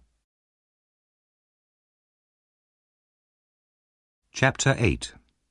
After the Robbery. The night was bitterly cold. A sharp wind whipped the fallen snow up into the air and blew it into every hole and corner. It was a night for the homeless to lie down and die, and for luckier people to sit close to their fires and thank God they were at home. In the workhouse where Oliver was born, Mrs. Corney, the widow in charge, was making tea by her fire. When she heard a knock at her door, she frowned and called out sharply, "Come in." The frown, however, was quickly changed to a sweet smile when she saw Mr. Bumble enter. "Hard weather, Mr. Bumble," said the widow. "Yes, indeed, ma'am," replied the beadle. "We've had to give out to the poor people in this town great quantities of bread and cheese today, and they're still complaining. Why, one man even came back and demanded some free firewood. What does he want that for? People are never satisfied. Give them one thing today, and tomorrow they'll ask for something else." Mrs. Corney agreed that it was very shocking. They discussed some workhouse business together, and then Mr. Bumble looked hopefully at the teapot. Mrs. Corney offered him some tea. Instantly, Mr. Bumble sat down by the fire and gave the widow such a warm smile that her face turned a delicate pink. She passed Mr. Bumble the teacup, and as he took it, he managed to give her hand a little stroke. "You're a kind-hearted woman, Mrs. Corney," said the beadle. "Oh, Mr. Bumble," said the widow, smiling shyly. For a while there was a friendly silence between them. Then Mr. Bumble moved his chair closer to the widow's. Mrs. Corney, of course, did not notice this, but when the beadle's arm began to slide around her waist, she felt she must make a small protest. Encouraged by this response, Mr. Bumble immediately gave her a kiss, but at this interesting moment there was a sudden knock at the door. Mr. Bumble jumped to his feet and went to the other end of the room. "Please, Mrs. Corney," said a voice outside. "Old Sally's going fast." "Well, what can I do to help her?" asked Mrs. Corney angrily. "Nothing, ma'am," replied the old woman outside, "but she says she has something to tell you, which you must hear. She won't die quietly till you come." Complaining loudly, Mrs. Corney asked Mr. Bumble to wait until she came back. Then she followed the old woman up the stairs. Old Sally lay in bed in a freezing cold room. The fire was so small and mean that it gave no warmth at all. Mrs. Corney bent over the bed, and the dying woman opened her eyes. "Come closer," she murmured. "Let me whisper in your ear." She held on to Mrs. Corney's arm and pulled her down towards her. "In this same room, I once helped a pretty young woman who came in with cut and bleeding feet, who gave birth to a boy and then died." "Well?" asked Mrs. Corney impatiently. "I robbed her. She was hardly dead before I stole it." "Stole what?" "It. The only thing she had. It was gold. It could have saved her life." "Gold? Who was this mother? Tell me." "She told me to look after it when she died." The old woman's mind was getting confused. "She trusted me, poor girl, and I stole it." "Quick, tell me, or it may be too late," said Mrs. Corney greedily. "What was it, and what was the boy's name?" The old woman could hardly speak. "Oliver. The gold I stole was—" Yes, what?" The old woman fell back onto the bed, dead. Mrs. Corney hurried back to her room, where Mr. Bumble was still admiring her furniture and counting her silver teaspoons. They sat down again by the fire, and soon Mr. Bumble's arm returned to its previous position round Mrs. Corney's waist. It was not long before he asked her to marry him, and the widow happily accepted him. While they drank to celebrate the arrangement, Mrs. Corney told Mr. Bumble about old Sally's death and the unknown gold object which she had stolen from the dead body of the young woman. After many expressions of undying love, Mr. Bumble finally left the room and returned home, with bright visions of his future. While these events were happening in the workhouse, the Artful Dodger and Charlie Bates were playing cards in Fagin's house. The Dodger, as usual, was winning easily. Somehow he always seemed to know exactly what cards the other players had in their hands. Suddenly there was a faint ring on the bell downstairs, and Toby came in, the man who had gone with Bill Sikes and Oliver to rob the house in Chertsey. Fagin jumped to his feet. "Where are they?" he screamed. "Sikes and the boy, where are they hiding?" "We failed," said the robber. "What happened?" "They fired and hit the boy. We ran away with Oliver between us, and they chased us with dogs." "And the boy? What about the boy?" gasped Fagin. "His head was hanging down and he was cold. We needed to go faster, so we left him in a field, alive or dead. That's all I know about him." Fagin did not wait to hear any more. He gave an angry scream, ran out of the house, and hurried through the streets until he reached Bill Sikes' house. As he climbed the stairs, he thought, "Well, Nancy, if there's anything going on here, I'll find out about it, however clever you are." Nancy was alone upstairs in her room, her head on the table. "She's been drinking again," thought Fagin. As he closed the door, she woke up. He told her what had happened during the robbery. She said nothing, and her head returned to the table. "And where do you think the boy is now, my dear?" Fagin asked her, trying hard to see her face. "Poor little child, left alone like that." Nancy looked up. "I hope the child's dead. Then he'd be happier than any of us." "What?" said Fagin in amazement. "It's better like that. The sight of the boy turns me against myself and all of you." "You're drunk." Fagin suddenly lost his temper.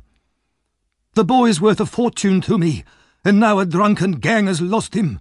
And if Sykes doesn't return that boy to me, dead or alive, I'll tell the police about him, and I'll get Sykes hanged.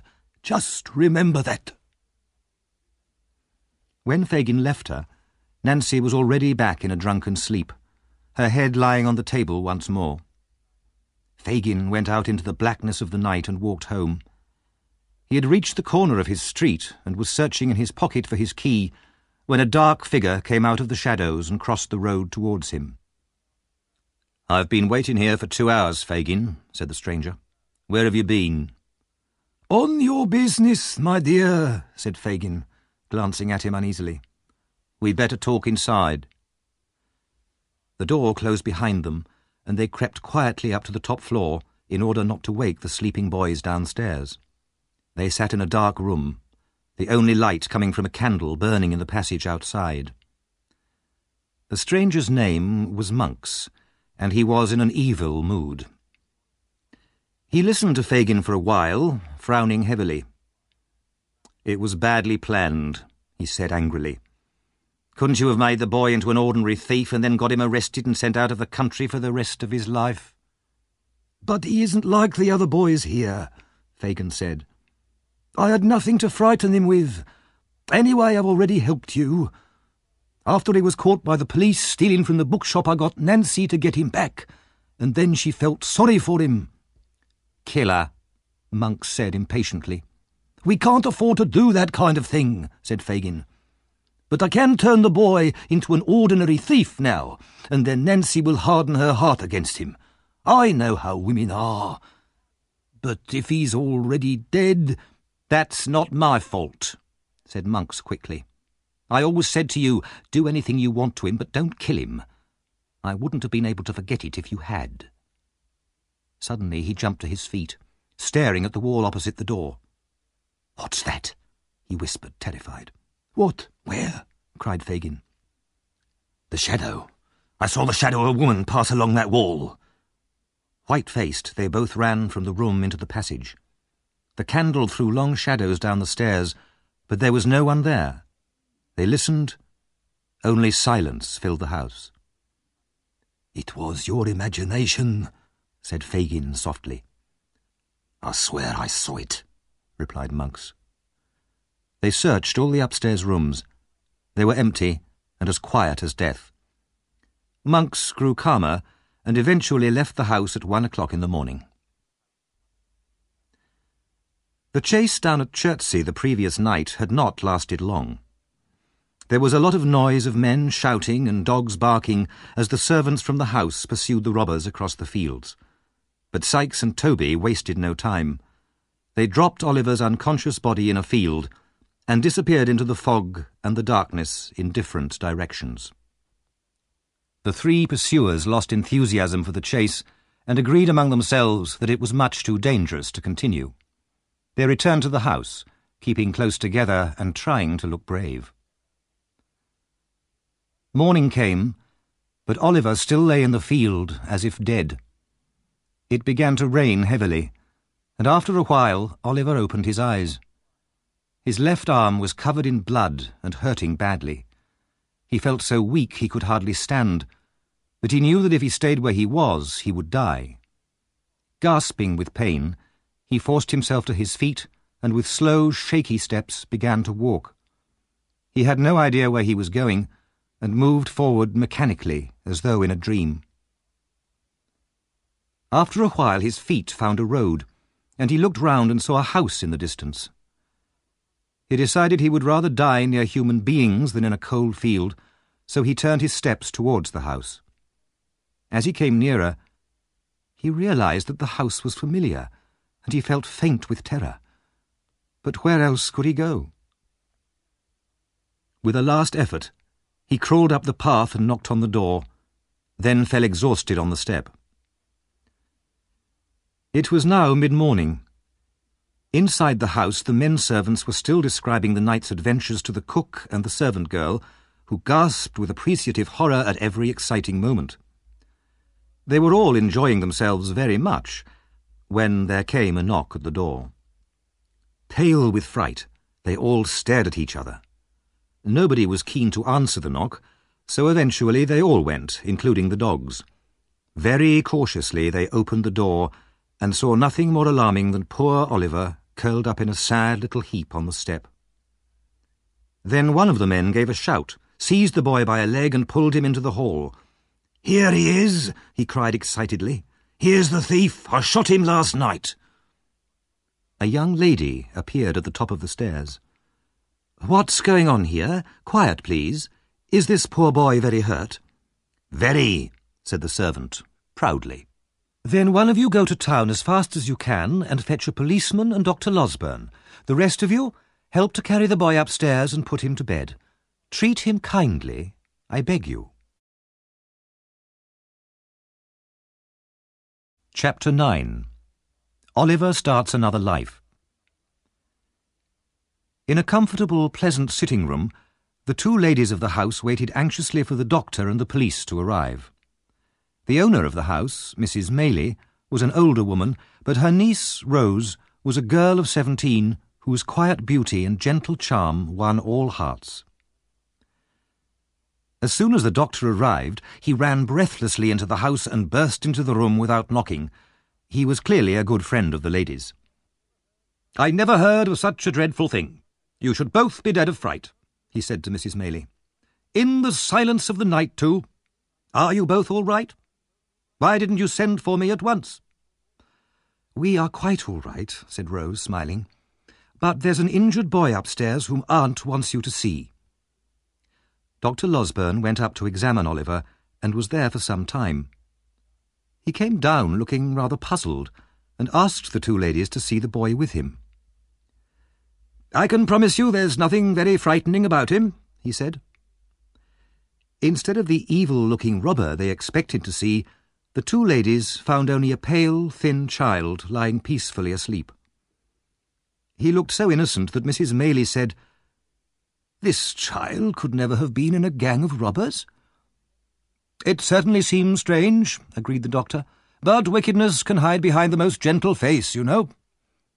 "But he's so young, too," cried Rose. "Can you really believe this poor boy is a criminal? Oh, Dr. Losberne and my dear aunt, I beg you both to have pity on him." Mrs. Maylie did not need persuading, and the doctor could not resist Rose's tears. He had, in fact, an extremely kind heart, which he tried to hide behind a quick, fierce manner, though this usually deceived no one. "Well, what's to be done, then?" he said quickly. "We'll have the police here at any moment, ready to take the boy away and throw him into prison." Rose begged him to think of a plan, and the doctor thought hard for a few minutes, frowning fiercely. At last he said, "I've got it," and rubbed his hands together in satisfaction. A little later, Oliver woke up and was very anxious to tell his story, although he had lost a lot of blood and was very weak. When the doctor and the ladies had heard all about his sad life, they were quite sure that they wanted to save Oliver from any unfair punishment. So Dr. Losberne went down to the kitchen to talk to the three servants who had surprised Sikes and Oliver during the robbery. The doctor folded his arms and gave the men a long, hard stare. "Tell me," he began, "can you be absolutely sure that the boy upstairs is the same one that was in the house last night? Well?" The doctor, usually such a friendly man, seemed so angry that the servants stared at him open-mouthed. The doctor gave them no time to think and went on fiercely, "3 men see a boy for about a second in the dark in the middle of a lot of smoke and noise. A boy comes to the same house the next day, and because one arm is injured, they think he must be the robber. Are you going to swear that this is the same boy? Well, what do you say?" he finished impatiently. The servants looked at each other in great confusion. Suddenly there was a ring at the gate. The police officers had finally arrived. Dr. Losberne gave orders that plenty of beer should be served before the officers went up to see Oliver. He also made sure that the servants had a generous amount of beer too. When the officers were finally allowed to see Oliver, Dr. Losberne said, "This is a boy who was shot this morning while walking on a farmer's property where he shouldn't have been. The servants saw him and immediately thought he must be the same boy from last night, but now they say they're sure it's not the same boy." The servants were by now so confused by beer and excitement that they were not sure of anything at all. The robbers had certainly had a boy with them, they said, but whether this boy was the same boy, well, it seemed very doubtful.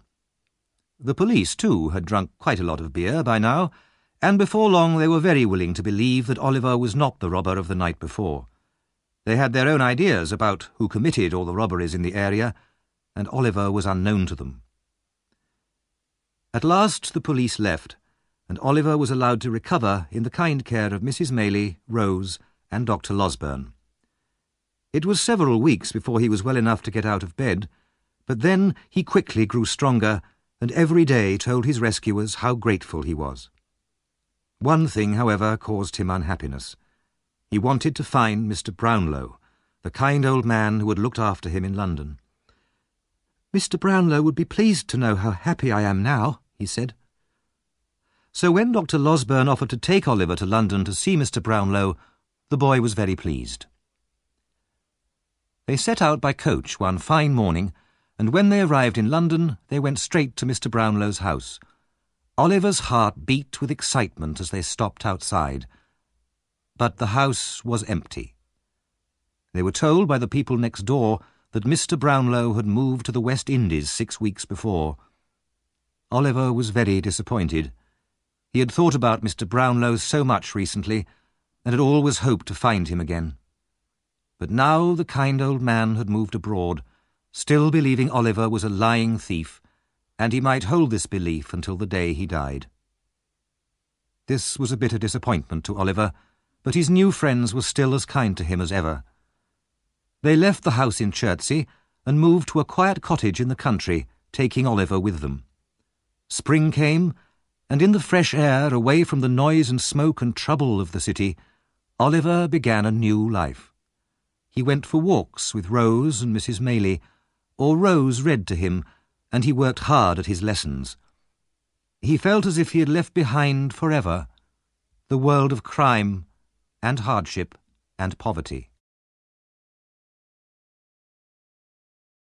Chapter 10. Life in the Country. The weeks slipped contentedly past, and spring turned into summer.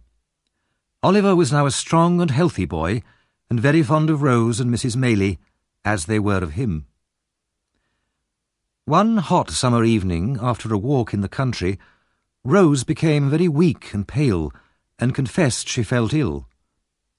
By the next morning she was in a dangerous fever, and Mrs. Maylie and Oliver were afraid she might die. Mrs. Maylie sent Oliver to the nearest town, 4 miles away, to post 2 express letters. One was to Dr. Losberne in Chertsey, the other to Harry Maylie, Mrs. Maylie's son. Oliver, filled with anxiety, ran as fast as he could along the country roads and across the fields until, hot and exhausted, he reached the town. He posted the letters and turned to hurry home again. As he was running past a pub in the main street, he accidentally bumped into a tall man in black coming out. The man stared at Oliver. "What the devil's this?" he said, stepping back. I'm sorry, sir. I was in a hurry and didn't see you." The man murmured angrily to himself. "Who would have thought it? Curse him. I can't get away from him." I'm sorry, sir," repeated Oliver, frightened by the man's wild, staring eyes. "The devil break your bones," the man said through his teeth. "What are you doing here?" He raised his hand and started towards Oliver with a mad look in his eyes. but fell violently to the ground, shaking and gasping in a fit. People hurried up and helped the man into the pub, while Oliver, thinking that the man was mad, ran quickly home. Mrs. Maylie and Oliver passed a sleepless night, and Rose grew steadily worse as the fever burned in her. Oliver said every prayer he had ever learnt 10 times over. Late the next day, Dr. Losberne and Harry Maylie arrived, and the house was full of worried faces and anxious whispers. But the danger passed, and by the next night Dr. Losberne was able to announce that though seriously ill, Rose would not die. Oliver cried for joy. A day or two later, Mrs. Maylie talked privately to her son. Harry was a handsome young man of about 25, with a cheerful, honest face and friendly manners. He was clearly very fond of Rose. "I know that you want to marry Rose," Mrs. Maylie told her son, "and she is the nicest person I know. But I want you to remember one thing. Her birth." "Mother, that means nothing to me," said the young man. "I love her." "I know you do, Harry, but she herself is well aware of her doubtful birth, and this might affect her answer if you ask her to marry you. I know you have ambitions to enter politics. If you marry a woman with a stain on her name, even though it's not her fault, it might spoil your chances of success in life. Society is cruel, Harry. People might use the knowledge of your wife's doubtful birth against you, and against your children too, and one day you might begin to regret your marriage." "Only a selfish man would do that, Mother," Harry answered impatiently. "No, I am quite determined. I have loved Rose for a long time, and nothing will ever change that." Mrs. Maylie sighed. "And she, I know, is very fond of you. But she herself may try to protect you and refuse an offer of marriage from you for your sake. Remember that, Harry. But now I must go back and sit with her." "Will you tell her how much I've worried about her?" asked Harry. "And how anxious I am to see her again?" "Of course I will," replied Mrs. Maylie. Some days after this conversation, Oliver was sitting in the room where he studied in the evenings. It was a warm night, and he'd been studying hard for some hours. He fell asleep at his desk and started dreaming. He dreamt that he was in Fagin's house again, and could see the old man sitting in his corner whispering to another man. "Yes, my dear," he heard Fagin say. "You are right. That's him." In Oliver's dream, the other man answered, "Of course it is. I told you I'd seen him. I'd recognise him anywhere. If I walked across his unmarked grave, I'd know it was him buried under the ground." He said this with such hatred that Oliver woke up from fear. In front of him, at the open window, so near he could almost touch them, were Fagin and the strange wild man he had bumped into outside the pub in the town. In a flash, they were gone. Oliver sat still, white with terror, for a second, then shouted loudly for help. Harry and Dr. Losberne came running, and hearing what had happened, they rushed outside into the night and searched the garden and the fields around. There was no sign of anybody. "It must have been a bad dream, Oliver," said Harry, breathless after running through the fields. He had heard all about Oliver's past from his mother. "No," replied Oliver, still frightened. "I saw them both as plainly as I see you now." Nothing more was seen or heard of the two men, and after a few days the event was forgotten. Rose recovered rapidly and was soon able to go outside again. Harry Maylie waited a few days, then, as his mother had expected, he asked Rose to marry him, and as his mother had warned him, Rose refused. "Don't you love me?" he asked her, holding her hand. "I do," she whispered. "But please try to forget me. It would ruin your future as a politician if anybody found out about my birth. I could never forgive myself." Harry paused for a few minutes. "Tell me one thing, dear Rose. Could you have accepted if your past had been different? Or if I'd been poor and friendless with no hope of riches or success?" "I could," answered Rose, covering her face to hide her tears. "But as you are, I can never be more than a friend to you." "I shall ask you once more," said Harry softly. "In a year's time, or less, I shall ask you to change your mind." The girl shook her head and smiled sadly. "No, it will be useless." Harry left the next day, having asked Oliver to write to him secretly with news of his mother and Rose. From an upstairs window, Rose watched him leave with tears in her eyes. Mr. Bumble was now a married man, and not a happy one. He was no longer a beadle, but the manager of the workhouse, and his wife, formerly Mrs. Corney, scolded and argued with him day and night. One evening, after a particularly violent fight, when she threw things at him and chased him out of the house, he went for a walk alone through the town. He felt very sorry for himself, and finally went into a pub to find comfort in gin and water. A tall, dark man, sitting in the corner, watched Mr. Bumble while he drank. The stranger's clothes were dusty and muddy, as if he had travelled a long way. Mr. Bumble began to feel uncomfortable at the man's hard stare, and tried to avoid meeting his eyes. "I've seen you before," the stranger said eventually. "You were the beadle here." "I was, but I don't recognise you." "It doesn't matter. I came here to look for you, and I'm lucky to have found you. I'd like some information." He pushed a couple of coins across the table. "What information?" asked Mr. Bumble suspiciously, slipping the coins into his pocket. "About a workhouse birth. A boy called Oliver Twist." "Young Twist. I remember him. He was a dreadful—" "It's not him I want to talk about," interrupted the stranger. "I've heard enough of him. It's the old woman who was the nurse for his mother. Where is she?" "Oh, she died last winter," said Mr. Bumble. Then he remembered that his wife had been there when old Sally had died, and he realised that this information might be worth something. He told the man that one woman had been with the nurse when she died and had heard some secret from her. "Where can I find this woman?" the stranger asked quickly, showing in his pale face how important this was to him. "I can bring her to meet you tomorrow," said Mr. Bumble. "All right.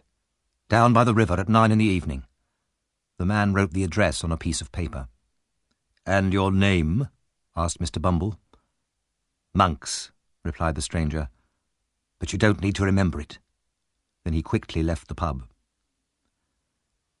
The next evening was dark and cloudy. A storm threatened, and already the first drops of rain were falling. Mr. and Mrs. Bumble walked up the main street of the town, then turned towards a group of ruined old houses next to the river.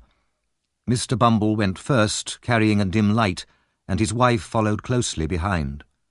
At the oldest and most ruined building, they stopped, and Mr. Bumble took out his piece of paper. The first distant crash of thunder shook the air, and the rain began to pour down heavily. Then they heard Monks calling out of an upstairs window. "Is that the man?" Mrs. Bumble asked her husband. "Yes." "Then be careful to say as little as you can. Don't tell him I'm your wife." Monks opened a small door, saying impatiently, "Come in, don't keep me waiting." Mr. Bumble was only brave when dealing with poor, helpless people. He felt very uneasy about entering this dark building with an ill-tempered stranger. However, he was equally afraid of his wife. Nervously, he followed her through the door. Inside, Monks stared at Mrs. Bumble for some time. "So this is the woman, is it?" "Yes," replied Mr. Bumble cautiously. As they walked upstairs, there was a bright flash of lightning outside, followed by loud thunder. They sat down at the table, and Monks started immediately. "So you were present when the old woman died, is that right? And she told you something?"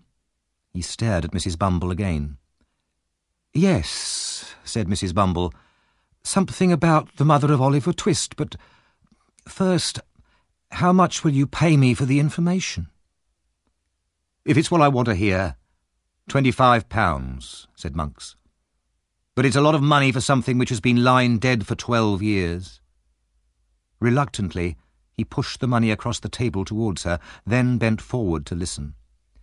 The faces of the three nearly touched, as the two men leant over the table to hear what the woman had to say, and the woman leant over towards them so that they could hear her whisper.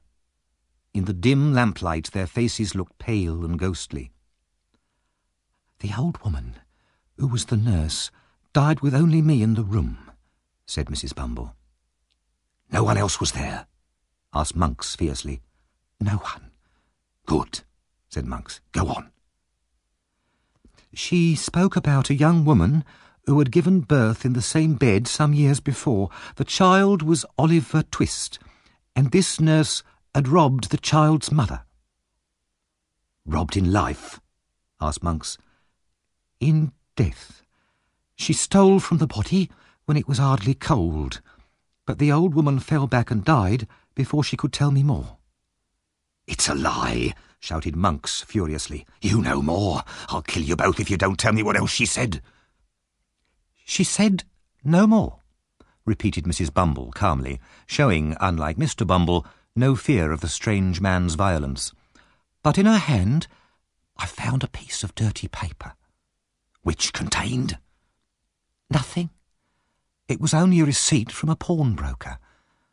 I went to the pawnbroker and got back a little gold locket. Inside was a gold wedding ring, and on the locket itself the name Agnes." She put the locket on the table in front of Monks. He picked it up immediately and looked at it closely, his hands shaking. "Is this all?" "It is. And now I want to ask you a question. What do you intend to do with the locket?" "This, so it can never be used against me." Monks suddenly pushed the table to one side and opened a small door in the floor. Down below rushed the river, its muddy waters swollen by the heavy rain. "If you threw a man's body down there, where would it be tomorrow?" asked Monks. 12 miles down the river and cut to pieces," replied Mr. Bumble in a shaky voice. Monks tied the locket to a heavy weight and dropped it into the water. In a second it was gone. The three of them looked into each other's faces and seemed to breathe more freely. "Now we have nothing more to say," said Monks, with a threatening look at Mr. Bumble. "And nothing to say to anyone else either. Do you understand?" "Certainly," said Mr. Bumble very politely. He moved away from the strange man, anxious to leave quickly. At the door to the street, Monks turned again to Mr. Bumble. "And if we ever meet again, we don't know each other. Do you understand that as well?" "Perfectly," said the relieved Mr. Bumble, moving away into the rain and pulling his wife with him.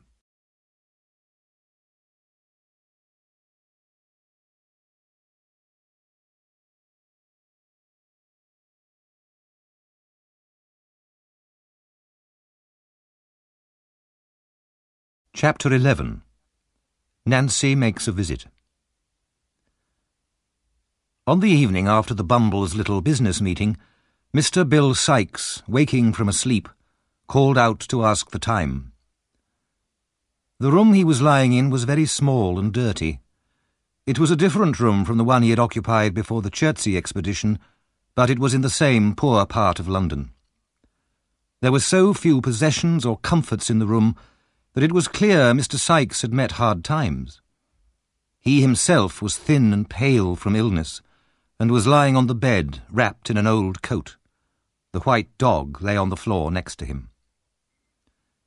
Seated by the window was Nancy, repairing Sikes' old jacket. She too was thin and pale. At Sikes' voice, she raised her head from her work. "Not long past 7, she said. "How do you feel now, Bill?" "As weak as water. Help me get up, will you?" As Nancy helped him out of bed, Sikes swore and cursed at her clumsiness. Illness had not improved his temper. "You wouldn't speak like that if you knew how kindly I'd nursed you these last few days," said Nancy. "So many nights I've looked after you." She sat down in a chair, exhausted. "Get up," shouted Sikes. "What's wrong with you?" But Nancy was unable to get up. Her head fell back against the chair and she fainted.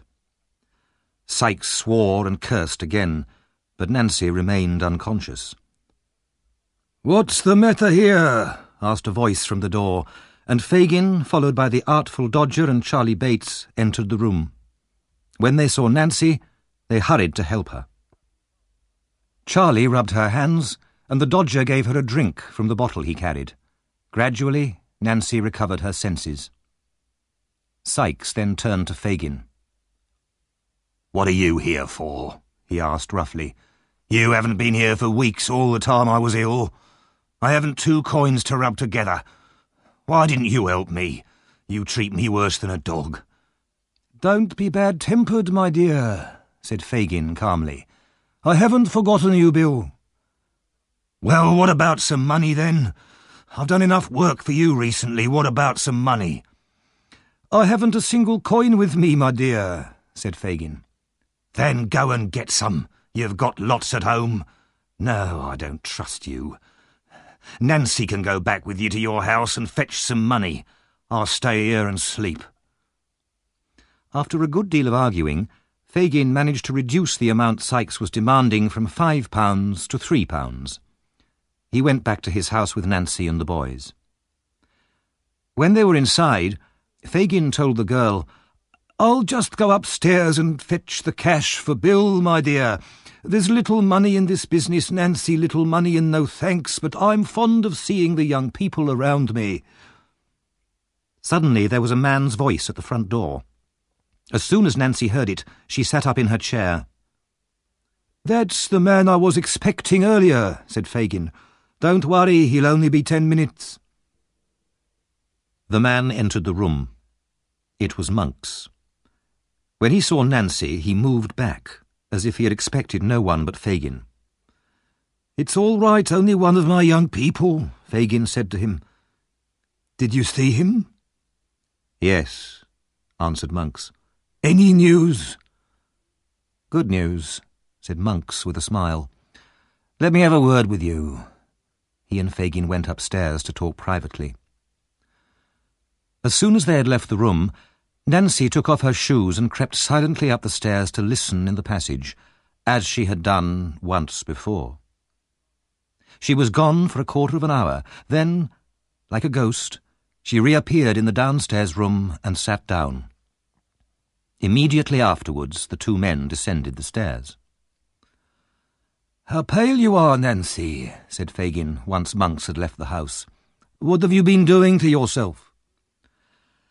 "Nothing, except waiting here for you too long," she answered, turning her face away from him. "Now, where's the money for Bill?" With a sigh for every piece of money, Fagin put the agreed amount into her hand.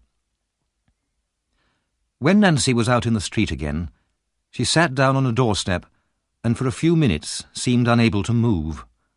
Then she started running wildly through the streets, and when she was exhausted she stopped and burst into tears. This strange mood seemed to leave her then, and she turned and hurried back to Sikes' house.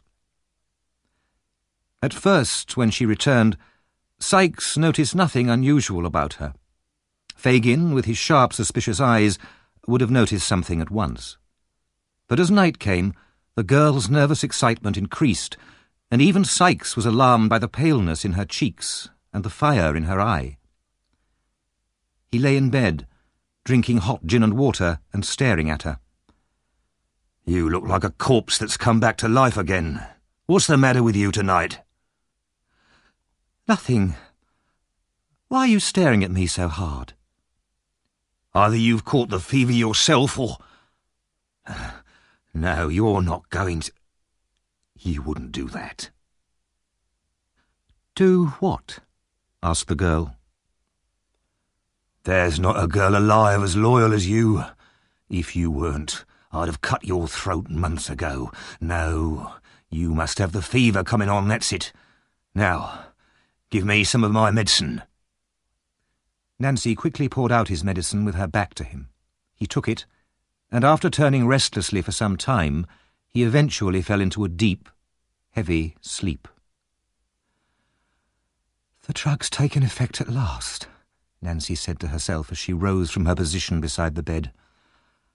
I hope I'm not too late. Quickly, she put on her coat and hat, looking round fearfully as if she expected at any moment to feel Sykes' heavy hand on her shoulder. She kissed the robber's lips softly, then ran from the house without a sound. She hurried in the direction of West London, pushing past people on the pavement and running across crowded streets without looking. "The woman is mad," said the people, turning to look at her as she rushed past them. She came to a wealthier part of the town, where the streets were quieter, and before long she had reached her destination. It was a family hotel in a quiet street near Hyde Park. The clock struck 11 as she entered. The man at the desk looked at her and asked, "What do you want here?" I want to see Miss Maylie. The man looked at the young woman with strong disapproval. "She won't want to see someone like you. Come on, get out." Let me see her, or two of you will have to throw me out, said Nancy violently. The man looked at her again, and decided it would be easier to do as she asked. He led her upstairs to Rose's room. Nancy entered with a brave face, but with fear in her heart. "Please sit down and tell me why you wish to see me," said Rose Maylie, looking with some surprise at this poor, rough girl from the streets. Rose's manner was so kind and sincere, and so unexpected, that Nancy burst into tears. When she had recovered a little, she asked, "Is the door shut?" "Yes," answered Rose a little nervously. "But why?" "Because I am about to put my life and the lives of others in your hands. I am the girl that kidnapped little Oliver and took him back to old Fagin's house on the night Oliver was going to the bookseller." "You?" said Rose. "Yes, it was me. I am that wicked creature you have heard about. I've no friends except thieves and robbers. I've lived on the street since I was a child, cold, hungry, among people who are always drunk and fighting, and that's where I'll die too." "I pity you," said Rose in a broken voice. "But I'll tell you why I'm here. Do you know a man called Monks?" "No," answered Rose. "He knows you. I heard him tell Fagin that you were at this hotel. Maybe he's changed his name. Soon after Oliver was put into your house on the night of the robbery, I listened in secret to a conversation between Monks and Fagin in the dark. And I heard Monks say that he'd seen Oliver in the street and that he knew at once Oliver was the child he was looking for, although I couldn't hear why. Monks then agreed to pay Fagin some money if he could find Oliver again, and more money if he could turn the poor boy into a thief." "Why?" asked Rose. "He saw my shadow on the wall as I listened and I had to escape. I didn't see him again until last night." "And what happened then?" "I listened at the door again, and I heard Monks say this: 'So the only proof of the boy's identity is at the bottom of the river, and the old woman who received it is dead.' He and Fagin laughed. Then Monks said that he had all Oliver's money safely now, but how funny it would be if the boy went to prison for stealing after his father's unfair will." "What is all this?" asked Rose. "It's the truth, lady. Then Monks said he couldn't have Oliver killed because suspicion would point to himself, but he'd try for the rest of his life to harm the boy if he could. Then Monks laughed again about the money Oliver should have got from his father's will. 'My young brother, Oliver, will never see that money,' he said." "His brother?" exclaimed Rose. "Those were his words," said Nancy, looking round uneasily, as if she still expected to see Sykes. And then he talked about how amazed you would be if you knew who Oliver really was. And this man was serious? His voice was full of anger and hatred. I know many people who do worse things, but I'd rather listen to all of them than to this man Monks. But I must get back now, or people will wonder where I've been.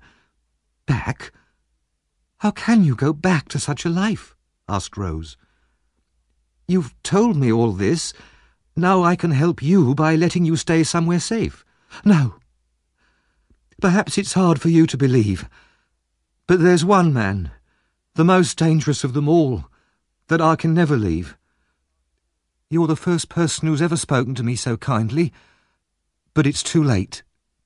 It's never too late. It is, cried the girl. I can't leave him now. And if I tell anyone about this man, he'll die. But how can I find you again when we want to investigate this mystery further? I'll meet you secretly, if you promise not to watch or follow me, said Nancy. And if you promise just one more thing, not to do anything to hurt the man I can never leave. I promise. Every Sunday night, between 11 and 12, I will walk on London Bridge if I am alive. Meet me there if you want more information. As Nancy said these words, she left the room and ran down the stairs and out into the street once more. Rose was left alone, her thoughts in great confusion, as she wondered desperately what to do and who to ask for advice. The next morning, Oliver, who had been out walking, ran into Rose's room at the hotel. He was breathless with excitement. I can't believe what I've seen. Now you'll all know that I've told you the truth, he shouted. I know you've always told us the truth, but what are you talking about? Asked Rose. I've seen Mr. Brownlow, the kind man who was so good to me. Where? Going into a house, said Oliver, crying with joy. I've got the address here. Quick, said Rose, call a coach. I'll take you there immediately. The idea came to Rose that perhaps Mr. Brownlow would advise her. She had been afraid to tell Nancy's story to Dr. Losberne, since the good doctor was very excitable and often acted with more enthusiasm than wisdom. In less than 5 minutes they were in the coach on their way to the address. Rose went in first to talk to Mr. Brownlow alone. She was taken into his study, and polite greetings were exchanged. When they were seated again, Rose said, "This will surprise you very much, but you were once very kind to a dear friend of mine, and I'm sure you will be interested to hear news of him." "Really? May I ask you his name?" "Oliver Twist." Mr. Brownlow said nothing for a few seconds, but simply stared at Rose. Finally he moved his chair nearer to her and said with great feeling, "I once thought that he was a liar and a thief. If you have evidence to show me I was wrong, please tell me at once." "I know him to be a child with a warm heart," said Rose, "and despite the hardships of his life, he's a better person than almost anyone I know." "I looked for him everywhere," said Mr. Brownlow, "but I could never find him. I could never quite believe that he really did intend to rob me." Rose told him everything that had happened to Oliver since then. She finished by saying, "And his only sorrow for some months has been that he could not find you, his former friend." "Thank God," said Mr. Brownlow. "This is great happiness to me, great happiness. But why haven't you brought him with you, Miss Maylie?" "He's waiting in a coach at the door," replied Rose. Mr. Brownlow hurried out of the room, down the stairs, and into the coach without another word. In a minute he had returned with Oliver. "How well he looks," he said. "New clothes, the same sweet face, but not so pale. The same eyes, but not so sad." They talked with great joy for some time. Then Mr. Brownlow sent for Mrs. Bedwin, the old housekeeper. She came in quietly and waited for her orders. "You get blinder every day," said Mr. Brownlow impatiently. "People's eyes at my time of life don't improve with age," replied the old lady. "Then put on your glasses." As she searched for them in her pocket, Oliver could not wait any longer and ran into her arms. "Dear God," she said, "it's my innocent boy." "My dear old nurse," cried Oliver. "I knew he would come back," said the old lady, holding him in her arms. "How well he's dressed, how well he looks again." She laughed and cried at the same time, and could not let Oliver go. While Oliver talked to Mrs. Bedwin, Rose asked Mr. Brownlow if she could speak to him privately. He led her into another room, and there listened, with a good deal of amazement, to Rose's account of her extraordinary conversation with Nancy. Between them, they decided that Mrs. Maylie and Dr. Losberne should be told, and that Mr. Brownlow would come to the hotel that evening for a discussion. For the moment, nothing would be said to Oliver himself. That evening at the hotel, Oliver's 4 friends met as arranged. Dr. Losberne, of course, was full of immediate plans to rush round London, arresting all the gang and hanging them at once. Mr. Brownlow, fortunately, was able to persuade him to abandon this wild idea. "Then what's to be done?" cried the doctor impatiently. "First," said Mr. Brownlow calmly, "we must discover who Oliver's parents were. Then, if this girl's story is true, we must regain the inheritance that should have been his." Yes, said the doctor, nodding in agreement. "But how shall we achieve these aims?" "We must find this man Monks," said Mr. Brownlow. "Nancy will not betray the man who is special to her, but she will surely agree to tell us how or where to find Monks. Then we must find a way to force Monks to talk. We must be both cautious and clever.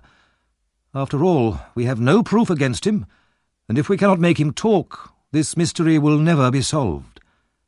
But we'll have to wait 5 days until Sunday before we can meet Nancy on London Bridge. Until then, we can do nothing." Chapter 12. Nancy Keeps an Appointment. On exactly the same night as Nancy had met Rose Maylie, 2 people from Oliver's hometown were making their way towards London. Their progress was slow, since they travelled on foot, and in addition the girl was carrying a heavy bag on her back. The young man carried nothing.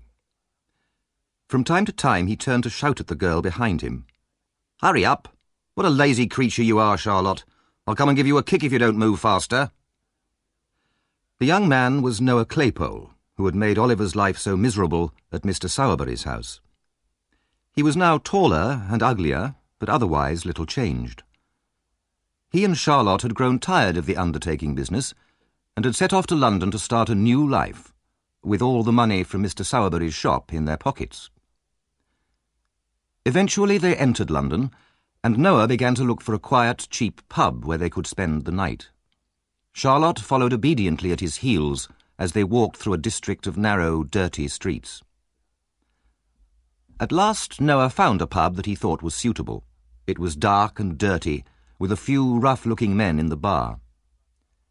They entered and asked for a room for the night and a meal of cold meat and beer, which they ate in the bar. The beer made Noah talkative, and he began to boast. "So it's no more coffins for us, my girl. We can do better than just robbing Mr. Sowerberry. In London there are pockets, houses, coaches, even banks." "I like the sound of it, Noah, but how are we going to do all this?" asked Charlotte. "We can meet people who know about these things. I'd like to be the leader of some gang if there's a good profit to be made in that kind of work." Noah felt very pleased with himself, and looked forward to an easy life of crime in the capital. They talked about their plans for a few minutes. Then a stranger, who had been sitting unseen round the corner, came up to them. The stranger was Fagin. He greeted them in a very friendly and cheerful way, sat down with them, and immediately ordered more beer for Noah. "That's good beer," said Noah, already a little drunk. He thanked the stranger for the drink. "Expensive too," said Fagin. "If you drink that every day, my dear, you'll need to empty pockets, Houses, coaches, even banks. When he heard his own words repeated, Noah went pale with terror. The stranger must have heard everything, even how they had robbed Mr. Sowerberry. "Don't worry," laughed Fagin, pulling his chair closer. "You're lucky it was only me who heard you."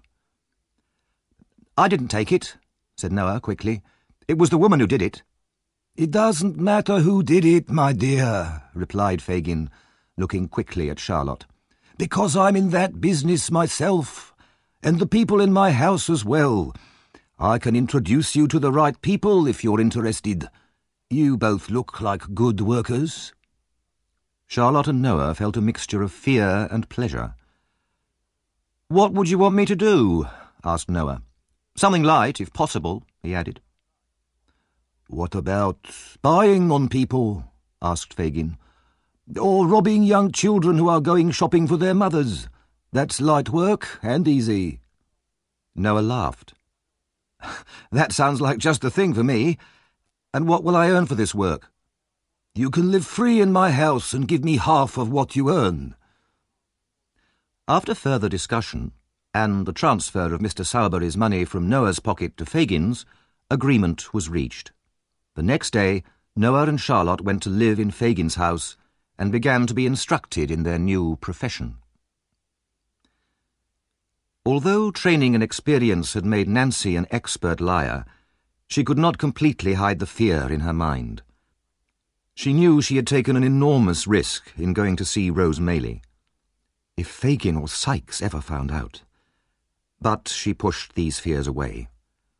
She was determined to keep her promise to Rose Maylie and meet her as arranged.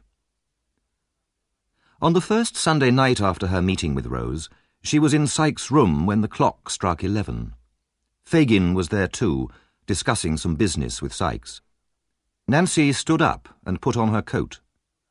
Sykes watched her, surprised.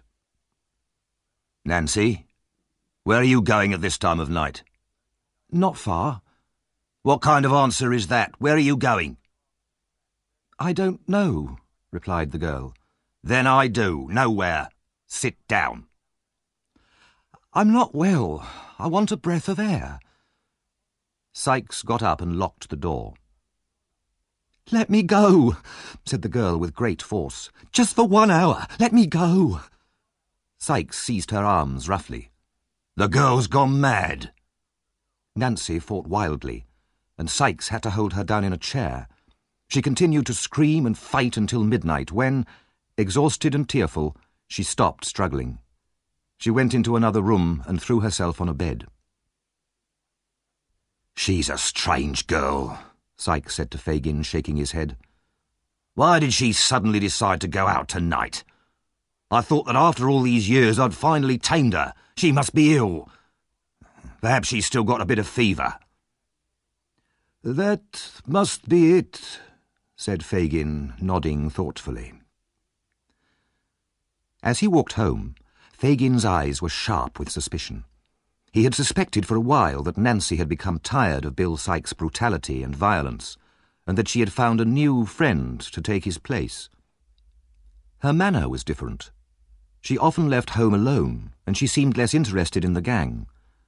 And tonight, her desperate impatience to go out at a particular hour. He was certain he was right. He began to make plans. First, he wanted to know who Nancy's new friend was. He could make him a valuable new member of the gang, with Nancy as his assistant. But there was another, darker reason. Fagin, too, had become tired of Sykes. Sykes knew too much, too many dangerous secrets about Fagin himself. Fagin distrusted everybody, but he hated and distrusted Sykes most of all. It would be very convenient if Sykes could be removed. With a little persuasion, Fagin thought, perhaps the girl would poison Sykes. Suddenly his eyes narrowed in delight. Yes, first I must have her watched and find out who her new man is. Then I shall threaten to tell Sykes everything. She knows that neither she nor her new man will ever be safe from Sykes' violent jealousy. She will have no choice except to do as I ask her, and then, once the murder is done, she will be in my power forever." Early next morning, Fagin called the newest member of his gang. Noah was doing very well. He had already brought home quite a lot of money. He had found that robbing small children was indeed light, easy work, and he was proud of his success. "I have another job for you now," Fagin told him. "It needs great care and secrecy. I want you to follow a woman. I want to know where she goes, who she sees, and, if possible, what she says. I will pay you £1 for this information." Noah's eyes were wide with greed. "I'm the right man for this job." "Who is she?" "One of us." "What? You don't trust her, then?" "Exactly so, my dear. Exactly so," smiled Fagin. The following Sunday, soon after 11 o'clock, a woman walked quickly through the dark streets towards London Bridge. A mist hung over the river, and the buildings on the far bank could hardly be seen. A man followed some distance behind her, keeping to the darkest shadows. It was a cold, damp night, and there were very few people on the streets at this late hour. When the woman reached the centre of the bridge, she stopped and looked around anxiously. The man following her stopped too. The heavy bell of St. Paul's Cathedral rang out, announcing the death of another day. Just as it finished, a grey-haired man and a young woman got out of a coach and walked across the bridge. They met the woman, who took them down some steps leading to the river bank. They stood in deep shadow by the wall of the bridge. The man hurried down some other steps, crept up to the corner of the wall, and listened. Nancy spoke first. "I'm so frightened tonight, I can hardly breathe." "Frightened of what?" asked Mr. Brownlow. He seemed to pity her. "I wish I knew. Horrible thoughts of death and blood have been with me all day. I don't know why." "Speak to her kindly," said Rose to Mr. Brownlow. "Poor girl, she seems to need it." "I couldn't come last Sunday," continued the girl. "I was kept in by force. But tonight he'll be out all night until daylight. Now, before I tell you anything else, I must tell you that I don't want Fagin or any of the other members of the gang to be handed to the police." "Why not?" "Because I couldn't betray them. They've been loyal to me, and I'll stay loyal to them." "Then just tell us how we can get Monks, and I promise none of your friends will be harmed," said Mr. Brownlow. "And Monks will never know how you found out about him?" she asked. "We promise," said Rose gently.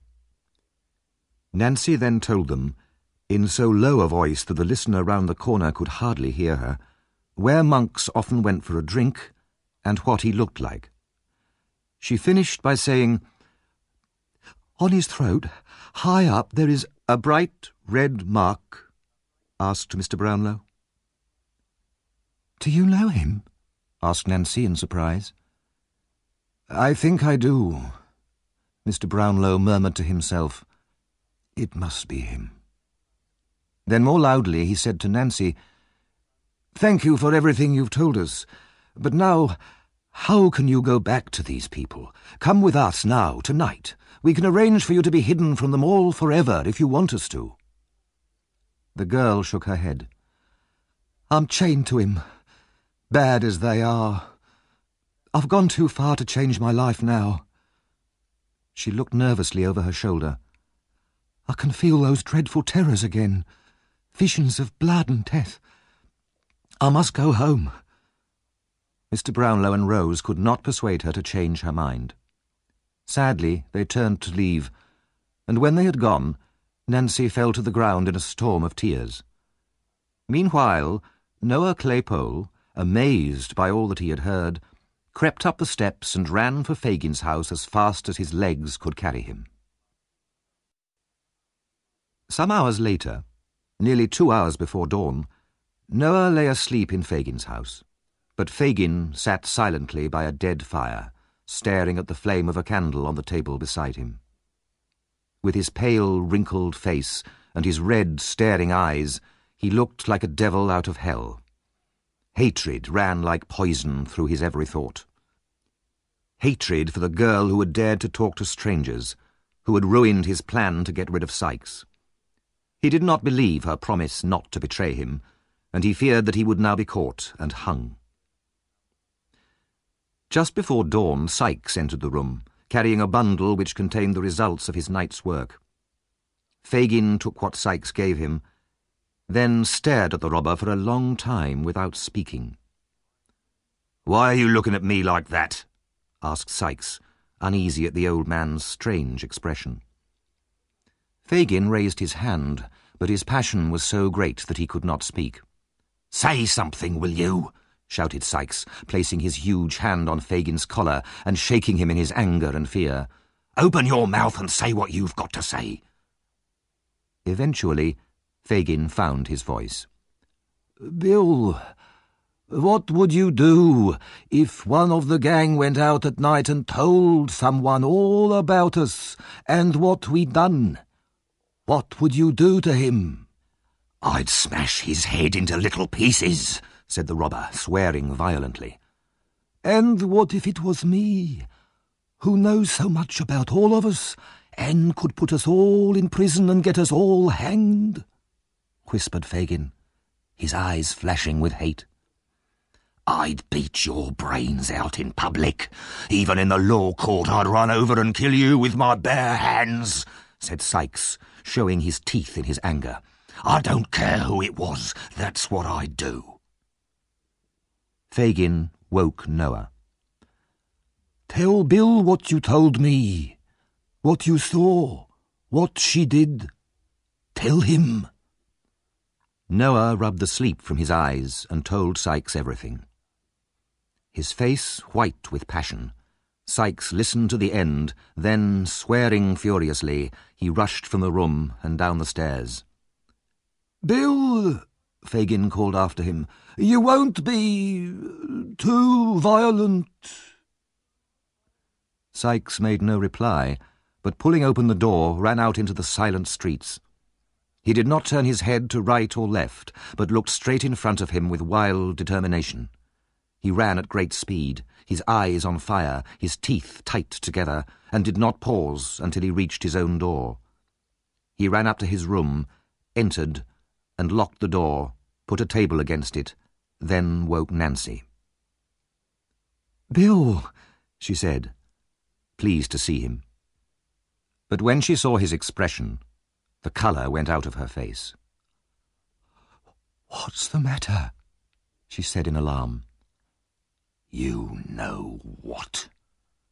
Sikes took out his gun, but realizing even in his madness that a shot might be heard, he beat her twice across the face with it, as hard as he could. She fell, with a low cry of pain and terror, almost blinded by the blood that flowed from the cut on her forehead. The murderer staggered to a corner, seized a heavy stick, and struck her down. Chapter 13. The End of the Gang. The sun burst upon the crowded city in all its brightness. It lit up every corner of London, the great houses of the rich and the miserable homes of the poor. It shone everywhere, even into the room where the murdered woman lay. The horror of that scene was even more dreadful in the clear morning light. Sikes sat there, unable to move, looking at the body. He had thrown the blood-covered stick into the fire, then washed himself and his clothes. He had cut out the bits of his clothes that were stained and burnt them too, but there were still bloodstains all over the floor. Even the dog's feet were bloody. Finally, he forced himself to leave the room, pulling the dog out with him and locking the door behind him. He walked rapidly north, towards Highgate, then on to Hampstead. On the open land of Hampstead Heath, away from people and houses, he found a place in a field where he could sleep without being disturbed. But before long, he was up again and running. This time he ran back towards London for a while. Then he turned and went north again, sometimes walking, sometimes running, with no clear purpose in his mind. Eventually he felt hungry and changed direction towards Hendon, a quiet place away from the crowds, where he could buy food. But even the children and chickens there seemed to look at him with suspicion. So he turned back towards Hampstead Heath again, without having eaten, uncertain where to go. At last he turned north again, his dog still running at his heels, and set off to a village just outside London. He stopped at a small, quiet pub and bought a meal, then went on again. It was now dark, and as he continued walking, he felt as if Nancy were following him, her shadow on the road, her last low cry in the wind. If he stopped, the ghostly figure did the same. If he ran, it ran too, moving stiffly like a corpse. Sometimes he turned, determined to drive the ghost away, but his blood ran cold with terror. Every time he turned, the ghost turned too, and was still behind him. Finally, he found another field where he could hide. He lay down, unable to sleep, his mind filled with visions of the dead girl. Her wide, dead eyes stared at him, watching him through a curtain of blood. Suddenly, he heard shouting in the distance. He jumped to his feet and saw that the sky seemed on fire. Sheets of flame shot into the air, driving clouds of smoke in his direction. He heard an alarm bell and more shouts of fire. Running with his dog across the fields, he joined the crowds of men and women fighting the fire. He could forget his own terror in this new danger, and he worked all night with the crowd, shouting, running, and working together to stop the flames, destroying more buildings. In the morning, the mad excitement was over, and the dreadful memory of his crime returned, more terrifying than ever. In desperation, he decided to go back to London. "At least there'll be somebody I can speak to," he thought to himself. "And it's a better hiding place than out here in the country. I'll hide there for a week, get some money out of Fagin, then escape to France." Suddenly he remembered the dog. People would be looking for his dog as well as himself. He decided to drown the animal. But the dog smelt the man's fear and turned and ran away from him faster than it had ever run in its life. "You have a choice, Mr. Monks," said Mr. Brownlow. "You have been kidnapped and brought here to my house. You can either tell me what I want to know, or I'll have you arrested, instantly, for fraud and robbery. It's your choice, and you must decide now, at once." Monks hesitated and looked at the old man, but Mr. Brownlow's expression was so serious and determined that the younger man realized it was pointless to protest. "I didn't expect this treatment from my father's oldest friend," said Monks angrily, sitting down with a frown on his face. "Yes, I was your father's oldest friend," said Mr. Brownlow. "And I know all about you, how your father, while still a boy, was forced by his family into an unhappy marriage with an older woman, and how you were the result of that marriage. I also know that your parents separated, hating each other by the end. Well, what's so important about that?" "When they'd been separated for 10 years, said Mr. Brownlow, your father met another family. There were 2 daughters, one 19 years old and the other only 2 or 3. Your father became engaged to the older daughter. At this point, one of his rich relations died and left him a lot of money in his will. Your father had to travel to Italy to receive his inheritance, and while there he became ill and died. Your mother, who was living with you in Paris, immediately rushed to Italy when she heard the news. As your father had made no will of his own, all the relations' money came to you and her." Monks listened with close attention, biting his lip and staring at the floor. "Before your father went to receive that money, he came to see me," continued Mr. Brownlow slowly, his eyes fixed on Monk's face.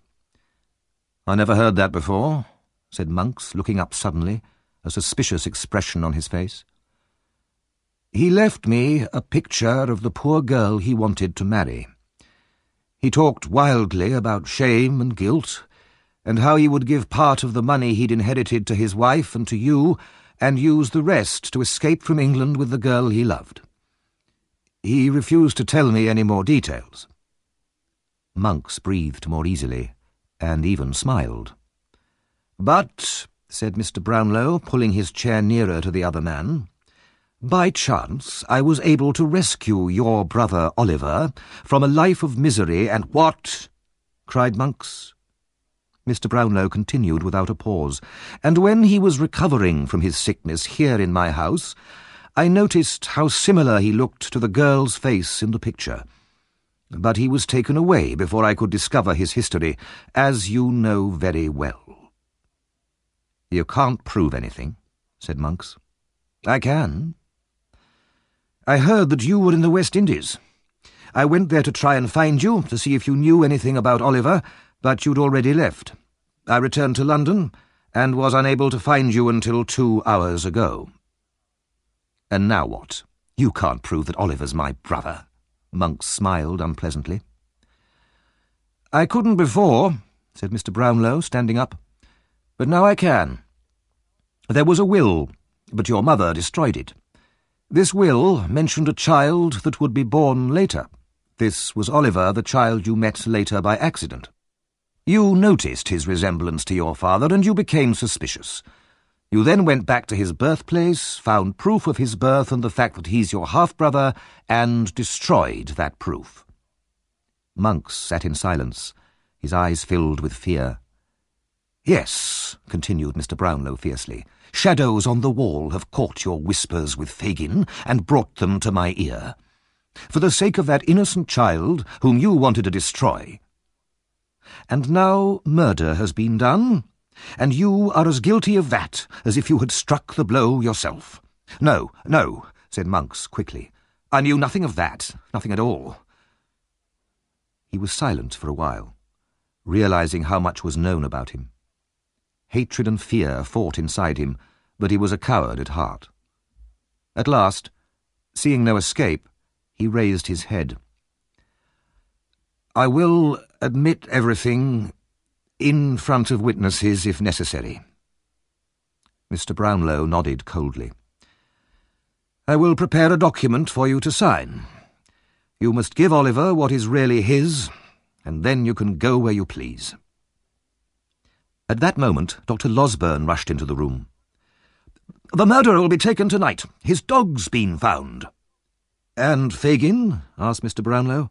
"They're sure of him. They may have him already." Mr. Brownlow turned back to Monks. "Have you made up your mind?"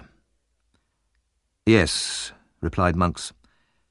"And you promise it'll remain a secret? No police or charges of fraud against me?" "Yes," said Mr. Brownlow. "You have my promise. For now you must remain here, locked in this room. I will come for you tomorrow evening and take you to sign a confession in front of witnesses." Mr. Brownlow then left the room with the doctor, and they eagerly discussed the news of the hunt for the criminals. "My blood boils with anger," said Mr. Brownlow. "This poor murdered girl must be revenged. You stay here and guard Monks. I'll go out and get the latest news." The two men parted, each in a fever of excitement. Down by the River Thames was a district called Rotherhithe, one of the dirtiest and roughest places in London. The houses next to the river had no owners. They were broken down and ruined, but could be defended against attack. In an upper room of one of these houses were 3 members of Fagin's gang. "When was Fagin taken, then?" asked a man called Toby. 2 o'clock this afternoon. Charlie and I escaped up the chimney, but Noah was caught.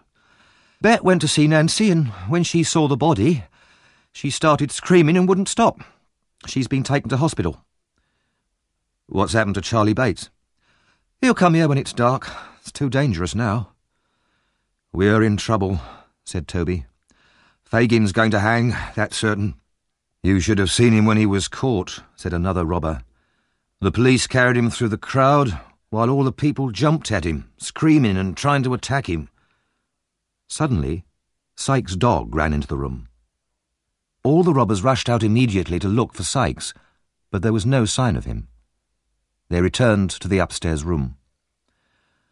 "I hope he's not coming here," said Toby. "The dog's come a long way," said another man, "covered in mud and tired out." They sat there in silence, wondering where Sykes was. It was already dark when they heard a sudden, hurried knock at the door downstairs. Toby went to the window to look down, then pulled his head back, his face pale with fear. There was no need to tell the others who it was. "We must let him in," said Toby, although none of them wanted to see him. Toby went down to the door and returned, followed by Sykes. White-faced, with a 3-day-old beard, hollow cheeks and staring eyes, Sykes looked like a ghost. No one said a word. "Nothing to say to me?" Sykes asked. The only answer was a low shout of many voices from outside in the distance, coming closer. Lights appeared. Looking out, Sykes saw a stream of people crossing the bridge towards them. Then there was a loud knocking on the door and more shouts from the crowd. "The doors are made of metal and they're locked and chained," said Toby. The 3 robbers watched Sykes nervously, as if he were a wild animal. "Bring a ladder," shouted some of the crowd below. "Give me a rope, quick," Sykes said to the others. "I'll go the other way, climb down the back and escape over the river. Get me a rope, now, or I'll do 3 more murders." A minute later, Sykes appeared on the roof, and the shouts from the crowd below swelled to a great roar. Then the front door was smashed down and people streamed into the house. Sykes quickly tied the rope around the chimney, then began to tie the other end around himself, ready to lower himself to the ground behind the house. But just as he put the rope over his head, he screamed in terror and threw his arms above his head. He staggered back, slipped, and fell over the edge of the roof. As he fell, the rope tightened around his neck with a horrible jerk. In a second, the murderer was dead, and there he hung, his body swinging gently from side to side. The dog, which had followed its master onto the roof, jumped down towards the lifeless body, missed, and fell dead on the stones below. Chapter 14. The End of the Mystery. The next day, Oliver travelled with Mr. Brownlow, Dr. Losberne, Mrs. Maylie, and Rose back to his birthplace. He had been told a little of his history, and knew that there would be more explanations at the end of this journey. He was anxious and uncertain, wondering what he would hear. But towards the end of the journey, he began to recognise familiar places, and in great excitement pointed them out to Rose. There was the path he had taken when he had run away. There, across the fields, was the baby farm. Then, as they drove into the town, he saw the house of Mr. Sowerberry the undertaker, and the workhouse that had been his prison. They stopped at the biggest hotel in the town, and went into their rooms. During dinner, Mr. Brownlow stayed in a separate room, and the older members of the group went in and out with serious faces. Mrs. Maylie came back with her eyes red from crying. All this made Rose and Oliver, who had not been told any new secrets, very nervous and uncomfortable. At 9 o'clock, Dr. Losberne and Mr. Brownlow brought Monks into the room. Oliver was very surprised. This was the same man he had bumped into once outside a pub and seen another time with Fagin, looking in at him through the window of the country cottage. Oliver was told that Monks was his half-brother, and the boy stared at him in shock and amazement. Monks looked back at him with hatred. "We have the whole story here in these papers," said Mr. Brownlow, putting them on the table. "All we need now is for you to sign them, Monks, and to tell Oliver what happened." Monks started hesitantly. "My father had arrived in Italy to collect the money he had inherited when suddenly he fell ill. When he died, we found 2 papers in his desk. One was a letter to his girl. The other was a will." "What was the letter?" asked Mr. Brownlow. "It was written when he was ill, telling the girl how ashamed he was that she was pregnant. He asked her not to remember him as a bad man, but as someone who had made a mistake. He reminded her of the day he'd given her the locket and ring." Oliver's tears fell fast as he listened to the story of his father. "And what about the will?" asked Mr. Brownlow. Monks was silent. "The will," continued Mr. Brownlow, speaking for him, "was in the same spirit as the letter. He talked of the misery of his marriage to his wife and the evil character of you, Monks, his only son, who had been brought up by your mother to hate him. He left you and your mother an annual income of £800. The rest of his property he left to his girl Agnes and to their child, if it were born alive, and if it showed itself to be of a good, kind character. The money would only go to you, Monks, as the older son, if the younger turned out to be as evil as you." "My mother," said Monks, "burnt this will and never sent the letter. The girl Agnes left her home in secret so that her pregnancy would not bring shame on her family.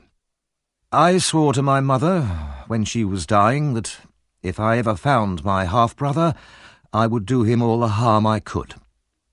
He would feel my hatred like a whip on his back. I paid Fagin to trap Oliver into a life of crime. But then he escaped, and that stupid, interfering girl, Nancy, to you. If I'd had the chance, I would have finished what I'd begun."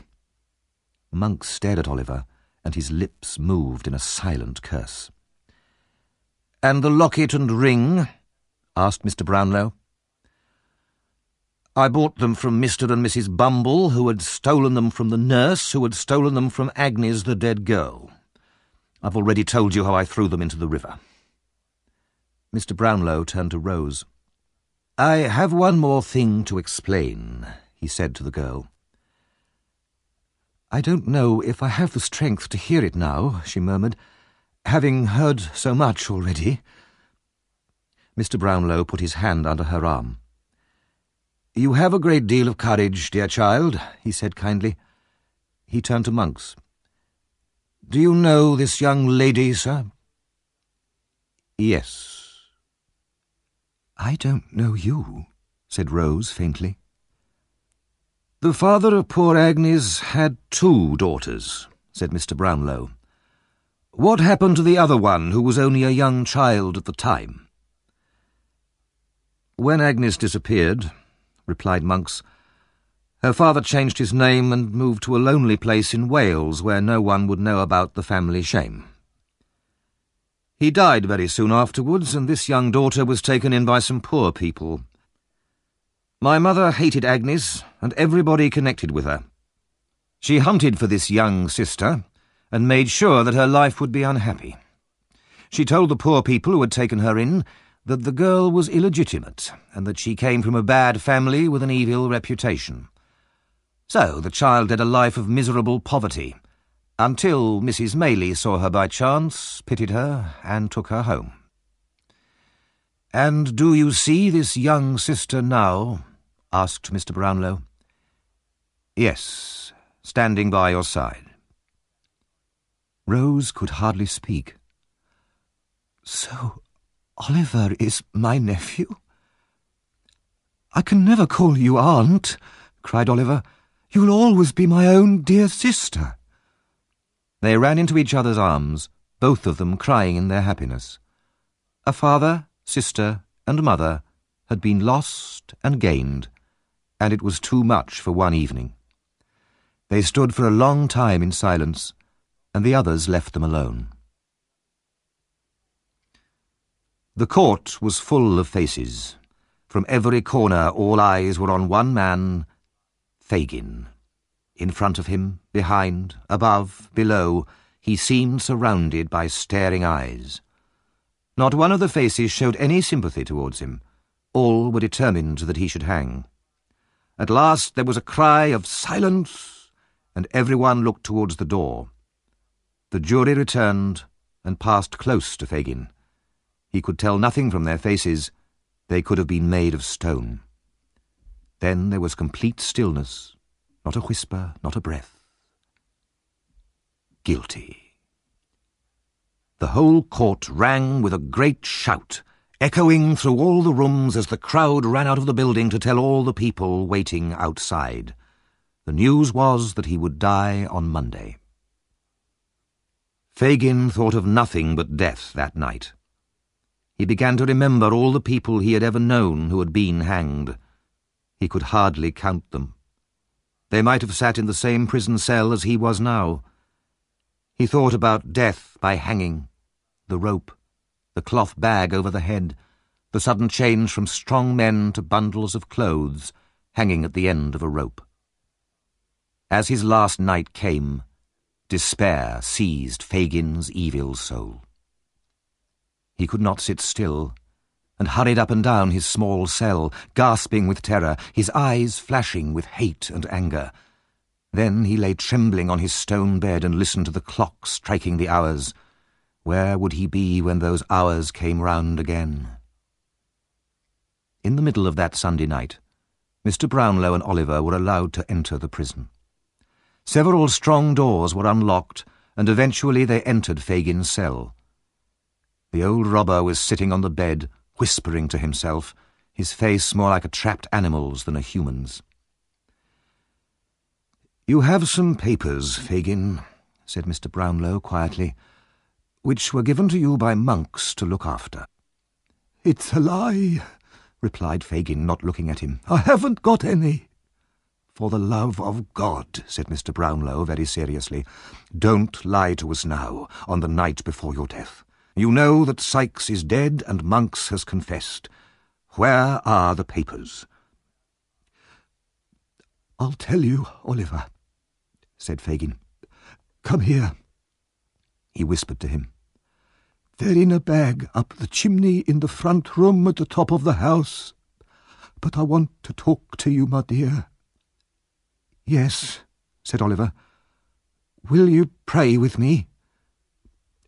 "Outside, outside," said Fagin, pushing the boy in front of him towards the door. "Say I've gone to sleep. They'll believe you. You can take me out with you when you go." The old man's eyes shone with a mad light. "It's no good," said Mr. Brownlow, taking Oliver's hand. "He's gone too far, and we can never reach him now." The cell door opened, and as the visitors left, Fagin started struggling and fighting with his guards, screaming so loudly that the prison walls rang with the sound. They left the prison building in the grey light of dawn. Outside in the street, huge crowds were already gathering, joking and laughing and pushing to get the best places near the great black platform where the rope hung ready for its morning's work. Less than 3 months later, Rose married Harry Maylie. For her sake, Harry had abandoned his political ambitions and had become a simple man of the church. There was no longer any mystery about Rose's birth, but even if there had been, Harry would not have cared. They lived next to the church in a peaceful village. Mrs. Maylie went to live with them and spent the rest of her days in quiet contentment. Mr. Brownlow adopted Oliver as his son. They moved to a house in the same quiet village and were just as happy. Dr. Losburn discovered suddenly that the air in Chertsey did not suit him. In less than 3 months he too had moved to a cottage just outside the village, where he took up gardening and fishing with great energy and enthusiasm. Mr. Brownlow suggested that half the remaining money from the will should be given to Monks and the other half to Oliver, although by law it should all have gone to Oliver alone. Oliver was glad to accept the suggestion. Monks went off with his money to the other side of the world, where he spent it quickly and was soon in prison for another act of fraud. In prison, he became ill and died. The remaining members of Fagin's gang died in similar ways in other distant countries, all except Charlie Bates, who turned his back on his past life of crime and lived honestly as a farmer. Noah Claypole was given a free pardon for telling the police about Fagin. He soon became employed as an informer for the police, spying on people and telling the police about anyone who had broken the law. Mr. and Mrs. Bumble lost their jobs and became poorer and poorer, eventually living in poverty in the same workhouse that they had once managed. In that quiet country village, the years passed peacefully. Mr. Brownlow filled the mind of his adopted son with knowledge, and as he watched the boy grow up, he was reminded more and more of his old friend, Oliver's father. The two orphans, Rose and Oliver, led lives that were truly happy. The hardships that they had once suffered had left no bitterness in their gentle souls, and all their lives they showed the mercy and kindness to others that God himself shows to all things that breathe.